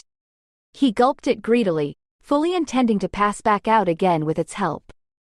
I have some pain med for him, Sylvie said then, and she pulled up some into a needle and put it directly into his hand. I found his finger if you want to try to put it on, said one of the other men uncertainly. I don't know how to do that, Reba protested. But keep it anyway, maybe he'll want a souvenir. Ew, some souvenir, Micah shuddered. Micah, take the baby indoors, Sylvie told him. She doesn't need to be out here for this. Good luck then, he said with a nod, and he brought her inside. What's going on out there? Asked one of the men there. David blew off a couple of his fingers. They're out there trying to save his life. I've got medical training, said another man. I should go help. Good man, Micah said as he hurried outside. He could use all the help he can get. Well, I've got Micah and Alana and David in their beds resting. Now how do I convince you to do the same, Miss Sylvie? Reba asked sternly. I may not have personally given birth to a baby as yet, but I imagine pushing another person out of your body must be some pretty exhausting work. But how can I rest knowing you've just been saddled with so much extra work all of a sudden? Sylvie sighed. At least let me help you finish making the meal or something. I'd feel useless if I went to lay down right now. All right, you can stay, she grumbled. But only for a little while. So, how did you and my brother meet, anyway? Sylvie asked her as she settled in a nearby chair and helped knead the bread dough. Through Dr. Odell, of course, she smiled. I would sometimes come help her out with some of her patients, and I told her we were looking for another shifter who could be of help to our cause. She said she knew just the guy. When we first met about a year ago, I had no idea that he and I would ever become lovers. But the more often I snuck him out, or came in to speak with him, the more obvious it was that there was a lot more going on than just a simple business arrangement. "So my brother's been helping you out that long?" she gasped. "But last year, he wasn't even fully an adult until winter. He was mostly grown when we first met, enough so that it wasn't noticeable that he had a couple months left to reach 1 year, she shrugged. "Talk about dating younger men, right? But now that he's an adult, it'll be forever before he gets old, much longer than it's going to take me. I worry that he's going to dump me for some young tigress someday." "Or a lioness," Sylvie smirked. "Thanks, now I feel better," she said. "You can take the shifter out of the forest. But you can't take the proclivities out of a male," said Sylvie sagely. "I can only reassure you that my brother is a very loyal sort. If he's truly attached, it would take something monumental to get him to let go." "Yes, tenacity does seem to be a shared trait with you too," she nodded. "And anyway, we're talking about a lot of years before I'd be that old. Who knows? By then I might want him to go plow somebody who can still keep up." Sylvie chuckled at the visuals these words brought to mind. "All right, the food is done and you're practically passing out," Reba said then. "Now why don't you go lie down and feed Alana? I'm sure she'll be hoping for a meal by now. I'll take care of everything else from here." "Thanks for everything, Reba," Sylvie smiled. "You really are an awesome human." "You're very welcome," she said. A few hours later, after they'd all rested up a while, Reba came to see if Micah or Sylvie wanted anything to eat. "Boris went out and caught a deer, and we finally got it prepped if you're interested." "That sounds divine," said Sylvie as she sat up in the bed. "Are you feeling well enough to eat, Micah? Or would you like us to make you some soup?" "My head really hurts," he sighed. "I hate to seem less than my best, but the soup sounds like it would be much easier to handle." "It's not a problem," Reba reassured him. "In fact, I already did it just in case." "Reba, you're such an angel," Sylvie said appreciatively as she produced the huge bowl of food she'd brought for him. "That should be just the thing. Well, now, I think it may be time for this little one to have a proper bath," Reba said then, bending to lift the still human-shaped Alana up into her arms. "Maybe give Mom and Dad a bit of alone time into the bargain, eh?" "Not too much, though, Sylvie, your body's still got to heal." Sylvie blushed when she heard this. Since she and Micah had been kept apart at the zoo, and they'd only just managed to rest after their escape, alone time wasn't something that they'd been able to enjoy for a while. As Reba left the bedroom again, the two smirked and looked at each other. "Those stitches may need to come out tomorrow," said Sylvie as she examined Micah's face more closely, tracing her fingers over the prickles. "It's only been 2 days," he said. "It might be better if we waited another." "All right, one more day then," she nodded. "I just don't want to leave them in too long or they might stick and be harder to get out. I had to get stitches once and my mother waited over a week. It was really annoying and itchy, too." "And what did you get stitched, my beauty?" he asked huskily as he drew her into his arms. "My calf," she said, her eyes hooding as he began to kiss the side of her neck. "David was playing too rough when I was only 4 months old. She said he should know better, and he was always making sure to watch out for me ever since." "Just like he did earlier," Micah nodded. "I believe that your brother would have willingly died to keep you safe." "I know that he would," she agreed. "And I would do the same for him, if need be. I think that may be the human in us, don't you?" "Does it matter?" he smirked. "It's wonderful either way. Do you think you would be too sore if I were to take you, kitten? We could simply hold each other instead. If you're gently, we could at least give it a try," she said as she began to purr. "I've missed you so much, Micah. You have no idea what it was like, being kept all alone for 2 whole months when you're used to people around you all the time. And right after I'd finally, officially made you mine. How about an official remake, then?" he grinned.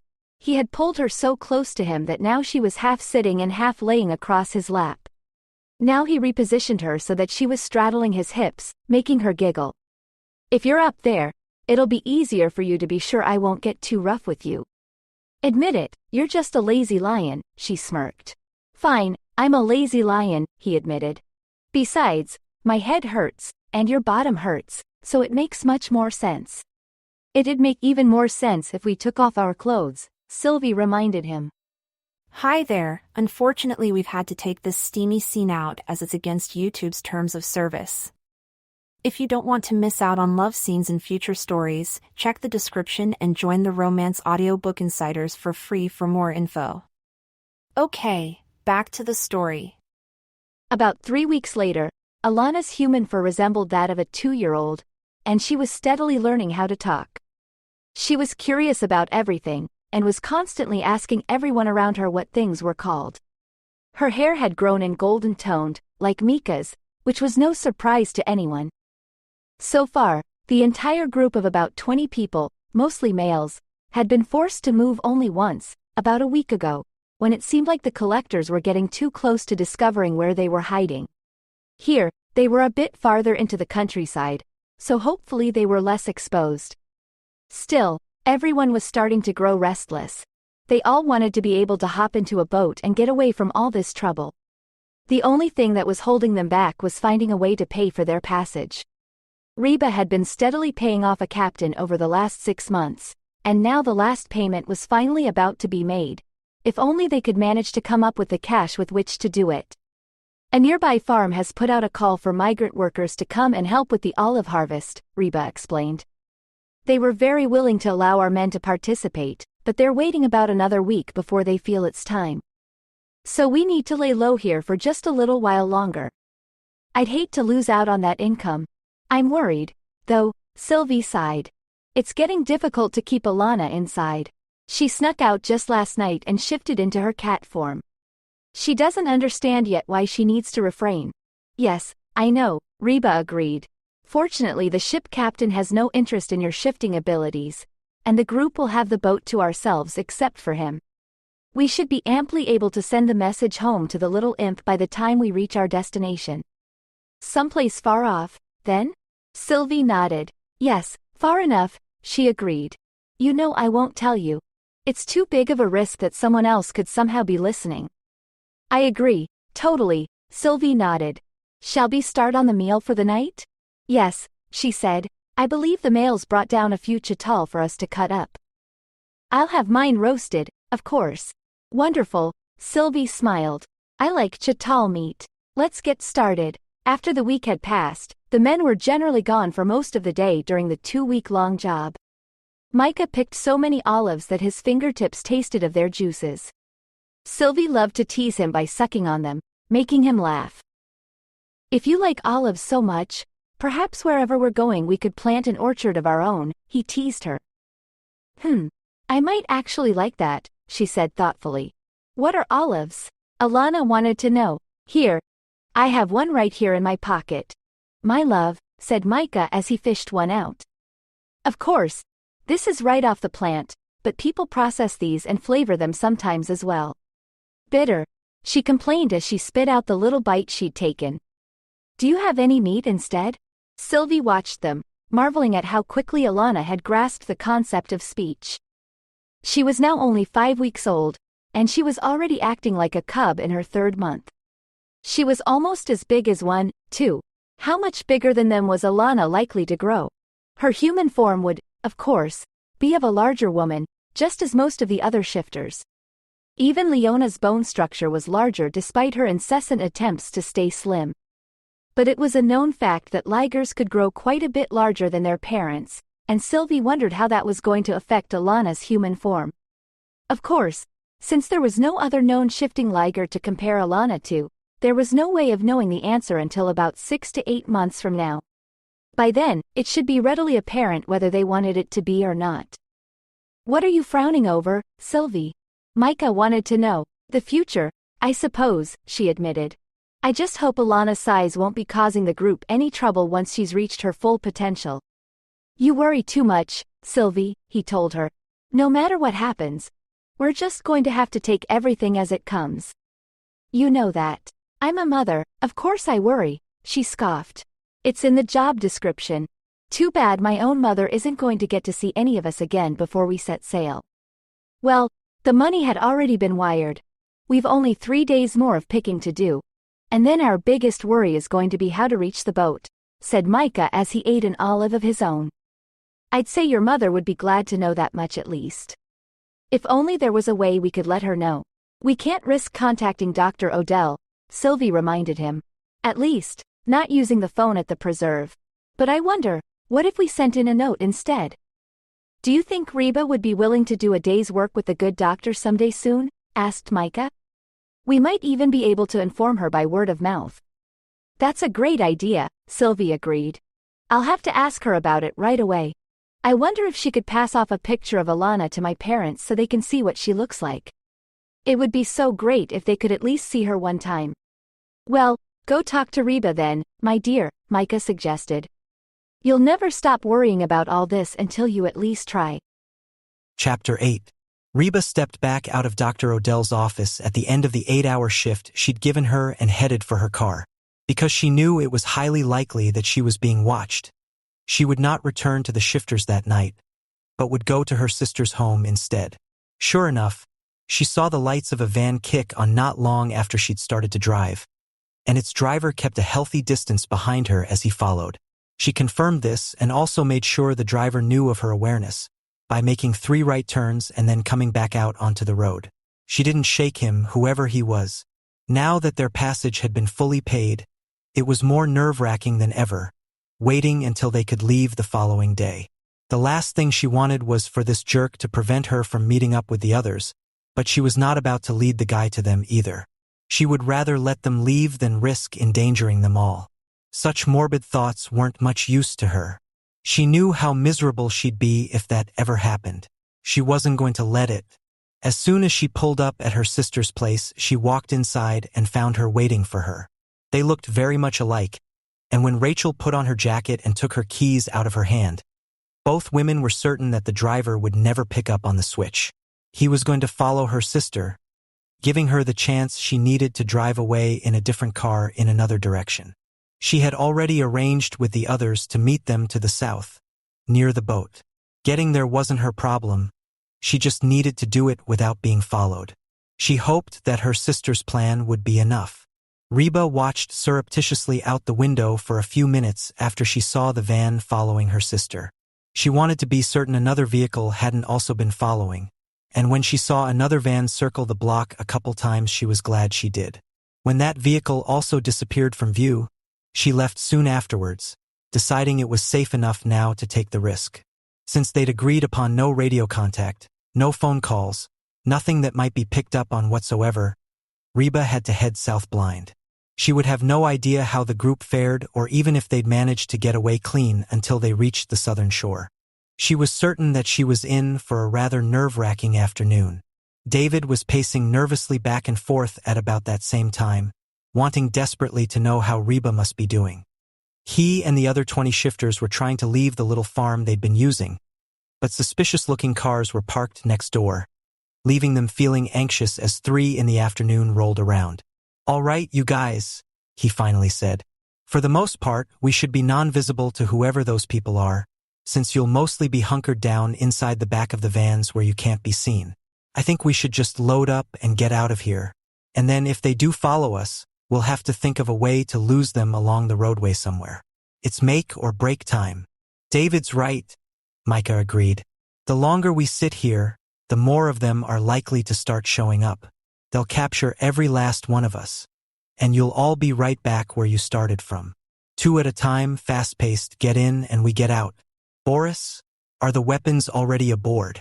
2 guns per van, he nodded. "Should we stagger when the vans leave, though? 3 black vans pulling off at once is going to be kind of obvious, don't you think?" "We're running out of time and options," David said. "That boat leaves at 6, whether we're on board or not. We can't afford to miss this window of opportunity. Of course, anyone who's scared to try is welcome to remain behind and get captured for sure." "No, man, we're all with you," Boris protested. "Let's move, people. Get Sylvie and Alana into the first van out," Micah insisted. "I don't want them anywhere near the rear if things start to get ugly." Sylvie cast Micah a worried look, but she knew better than to say anything. Once he made up his mind about something, it tended to stay made. Besides, she didn't want their daughter anywhere near the action either. She hurried out and got herself and her daughter into a van, and waiting with bated breath until her mate finally joined them. Micah pounded the back of the seat to let the driver know they were all aboard, and soon afterwards the vehicle started to move. Sylvie worried at her bottom lip as they lurched, wondering if they would be followed or caught somehow. "Mama, are we headed for the big boat now?" asked Ilana curiously. "Yes, kitten, only we need to be very quiet along the way," she explained. "Can you be quiet with me? Let's see who can stop talking for the longest." "Okay," Ilana agreed. Sylvie suspected she wasn't likely to say another word all week, assuming they managed to get away in the first place. Ilana was a very literal type of person, and she liked to win. Even at barely 6 weeks of age, that much was already quite apparent. Micah smirked as he watched the pair of them clamping their mouths shut with a determined resolve. He wanted very much to tease them, but he was too sure that if he said anything he'd cause his mate to lose the game, and then he'd never hear the end of it. Instead, he simply sat with the 4 other men in the back half of the van and sat near the back window, periodically glancing out. "Is anyone following us?" asked Boris with a worried frown. "I don't see anyone," Micah replied, "but I hate that you put all of the most important passengers into this van, and instructed the other 2 to make sure we'd get away even if they have to engage in battle. Don't you think that all those men have as much right to be free as we do?" "Micah, how many Liger shifters do you see in the other cars?" Boris pointed out. "It's vital that you and your daughter make it out of here. We're hoping to be able to study her and maybe figure out why you 2 managed to have her in the first place. I think it's vitally important to know if lion and tiger shifters will ever be able to simply become one group instead of divided types. If the shifters ever hope to break free from humans treating us like some sort of pets, we'll need to be able to work together on that common goal. This group, we're lions and tigers working together. Seeing your daughter has given us hope that what we're fighting for is real. That someday, the shifters will be able to live free from servitude or ostracization from other human-type groups. It's a goal I am willing to die for. We all are. I have always felt that the division between the lions and the tigers was wrong." Micah nodded. "But I don't want the deaths of innocent felines on my head. I think we should all get away together. The others would eventually manage to come to us, should they miss the boat now," Boris insisted. "But try to be optimistic, Micah. We're not being pursued as yet. Maybe we won't have to concern ourselves with that plan, or what it would mean." "Papa, are you saying these men would stop living just to make sure I am safe?" Ilana inquired. "Why am I so important? You are the only one of your kind, kitten. Now hush and sleep for now, or I'll tell your mother you're cheating." "Yes, sir," she agreed and immediately settled into a sleeping position, not moving another muscle so he wouldn't tell. Ilana reminded Micah so much of her mother already. Headstrong, beautiful, proud. He was certain she was special. That what they were doing now to keep her safe, it was very important. It was like Boris said. Ilana was a symbol that all the cats could look to. She existed, and because she did, they knew that they could come together, that they could be strong enough to overcome everything that the collectors and their rich clients might throw their way.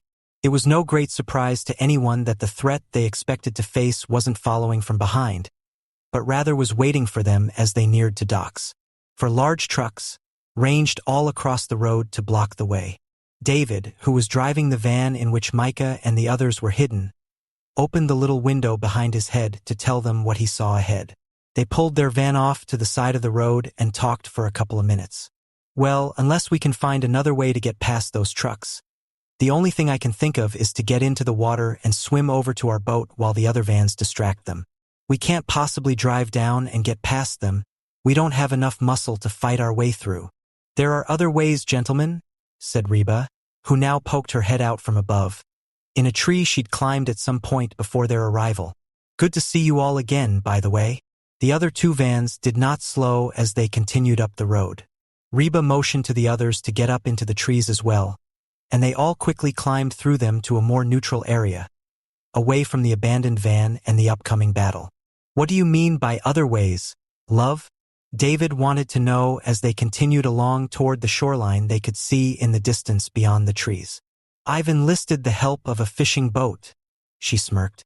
"It's all arranged. We're to board our boat from Greece after this little scow sneaks us away. Whether the others manage to catch the boat or not, we're going to be free of Indian shores and able to find a way to go where we had planned. And you still won't tell us where that is? Micah inquired. We're not home free just yet, she replied. We still have to get to the scow. It's possible we'd be seen. We should wait until the battle is in full swing before we make a run for it. And so, the little group remained there among the trees for about 5 minutes more. The sound of bullets echoed through the air. Tires squealed. Trucks' engines revved, and more tires squealed. They had their chance, and they took it. Micah ran with Ilana like she was a prized football, and he was headed for a winning touchdown. We've made it, said Reba with a sigh of relief as she directed the group to quickly slip aboard. Everyone into the hold. We don't know if they will try to check the ships once they discover that none of you are among the others. Captain, can we get underway? We can indeed, agreed a tall, lean, Raider-animated man as he slammed the door shut behind the last of them. Stay quiet in there. I'll get you out of here. Not to worry. Ilana was playing quietly on the bridge of the huge ship as it continued on its way across the vast expanse of the Pacific Ocean. This was her second voyage with Captain Edwards, but this one was by far more important than the first had been. Before, the seafaring had been only about getting away from the collectors and finding somewhere to hide until the real journey could begin. Now, they were finally on the open sea at last. They had hidden in Egypt for nearly 4 months, so that the once small cub was now reaching her adolescence. Ever a curious cat, she had gotten into plenty of mischief during her formative years, and more than once she'd almost gotten the small group of 20 cats into trouble. Some of the males had found mates among the humans while they were waiting to leave, so now there were 8 aboard including Reba. Others had simply disappeared into the desert, going wherever it was they'd been headed. Sylvie couldn't really say where that was, though. She hadn't bothered to ask, and so she hadn't been able to explain. Right now, however, Ilana was much more curious about the whales. A pair of them had come out of the water, spouting water. Sylvie laughed at her daughter's excited expression, though she was fairly certain she was wearing one as well. It wasn't as though she had actually seen a whale before either. They're so beautiful, Mama, Ilana insisted, her face split in half by the grin she wore. When I am done maturing, I want to become a biologist. Do you think there's any way that could ever happen? In a world where people would rather enslave you than understand you? No, said Sylvie sadly. However, every day that you are alive, you're bringing us hope that maybe someday that world won't exist anymore. That there will come a day when you could become a biologist, if that's really what you want to do. You watch, Mama, said Ilana with determination. Someday I'll get the humans to see that we have just as much right to live free as they do. Just see if I don't. I'm sure you will, kitten, she said proudly. Captain Edwards stood watching, a look of wonder upon his handsome face. She's such an interesting kitty, isn't she? He said with a wry grin. I hope I'm there on the day she succeeds. I would love to see it. Captain, pirates off the starboard bow, shouted one of the men. Damn, Micah gasped. Those are not pirates, Boris. They look like collectors. Captain, do you think we'll be able to lose them? I doubt it completely, he replied. I'll have to get your family off this boat. It's the only chance Ilana has of fulfilling her dream. There's no room in one of those lifeboats for all of us, Sylvie insisted. You must get Ilana out of here. She's the one who must survive. I thought a captain must always go down with his ship, Boris protested. Why are you sending her with him? Because he's the one who knows the way, said Sylvie, the despair in her voice clear. He's the only one here who knows how to figure out which way is north, or the directions of the ocean currents, or how to catch food out on the open sea. Isn't that right, sir? Edward sighed. I'm afraid she is right, he told Boris. There's no other man here I could recommend in my stead. Swain, get the lifeboat ready. I'm off on another grand adventure. Come on, kitten, we've got to be quick or those nasty men will catch us, too. I hope you're ready to help me row. Aye, Captain Edwards, Ilana agreed, giving him a salute. And you two will be along soon. Right, Mama? Right, Papa? We can't promise you that, kitten, Sylvie said with tears in her eyes. These men aren't going to simply let us go. Ilana's face fell, the sense of adventure turning to a sense of dread. Then who is going to take care of me? You can't expect this old salt here to watch over me forever. Hey, I'm not that old, Edwards complained. Now come on, or we'll lose our window of opportunity, young miss. I love you both, she told them. If you can find a way, you know where we intend to be. You must come and find me again. If I can find a way, you can bet I will, Sylvie sobbed. Now hurry and go. I cannot take much more of this parting. Without another word, Ilana turned and followed the captain as he headed for the little lifeboat. The men had already lowered it into position above the water. He helped Ilana get in and followed as well. One of the men tossed in several canteens and a bag of food. If you get away, you know where we're going, Edwards said with a nod. Do your worst, won't you, to stop those collectors from heading our way? We'll try, sir, his man agreed. The boat dropped down swiftly, striking on the waves. The two of them began to paddle madly, moving as quickly as possible while the boat blocked their pursuers from spotting them as they got away. We'll be long gone before they know we've taken to the sea, Ilana said cheerfully, rowing with the strength of 10 men. Set down your oars for now, sir. I can do this better if I work alone. You never cease to amaze me, Ilana, he said as he laid his oars aside. You are the most fascinating creature I've ever seen. This will be your new home, Sylvie and Micah, said Dr. Odell kindly, as she brought them to a little hut situated on the edge of the preserve. I can't tell you how glad I was to buy your freedom from those collectors when I saw you were among their number. It's very lucky for us that they didn't know about your daughter, but were only interested in gathering up all the males. Yes, it was for the best that we sent her away, Sylvie said, though there was a sadness to her tone that said she wished she had done otherwise.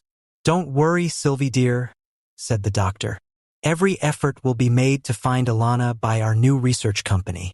Because although you've agreed to have more children as part of the new program, I know how much you want your first child returned to you. And you found for other couples willing to get in on this little experiment too? Asked Micah incredulously. Who would have ever thought you'd convince Leona to pair with a tiger for the express purpose of seeing what type of cubs they'd have? Yes, that was a bit of a shock, Sylvie agreed. It's going to be a bit of a pain, having her around in our little group, but I suppose it can't be helped. I think you'll be pleased to learn that Nathan has tamed her quite a bit during the last 2 months since she was selected. Even I don't see much left of the arrogant lioness you once knew. I'll believe that when I see it, Sylvie scoffed. Here they come now, Dr. Odell chuckled. Wait till you see. It's so disgusting. In their human forms, golden-haired Leona was walking hand in hand with a tall, handsome man with red hair. The pair seemed to have perpetual smiles painted on their faces, and they were dressed like they were on their way to a tennis tournament rather than a simple walk. Oh no, my darling, I simply must insist, Leona was saying. You've got to pick out the colors for the nursery. It would only be fair after I chose the paint for the rest of the house. House? Micah asked curiously when he heard her say that. They're making us all actual houses, Nathan explained. I guess they're planning to start some sort of breeding program if all goes well. Oh, really? Asked Sylvie. But wouldn't any sons we birth be sterile? In tigers and lions, yes, Leona said with a nod. However, it remains to be seen if shifters would encounter the same trouble. In any case, I'm going to be the mother of the very first Tigan shifter. Who would have thought that you and I would find ourselves in a situation like this? Sylvie frowned. You aren't still hoping for a go at Micah, are you? She asked suspiciously. No way, Leona said. Nathan has shown me that there's much more to life than petty jealousies and being the best-dressed person and all those other catty little things I've done my entire life. I can't imagine myself with any mate but him. I know just what you mean, Sylvie said with a little smile as she peeked at Micah out of the side of her eye. There's nothing better in life than finding the male who holds every part of your heart in his paws. Except maybe placing your paw in his, said Micah with a smile as he stretched out a hand to his mate. Shall we have a look at our new home, kitten? Yes, Sylvie said. We shall. The end. If you want more paranormal romances like this, please, my love, be sure to subscribe to the Romancely YouTube channel. I look forward to spending more time with you. Subscribe and let's make it happen.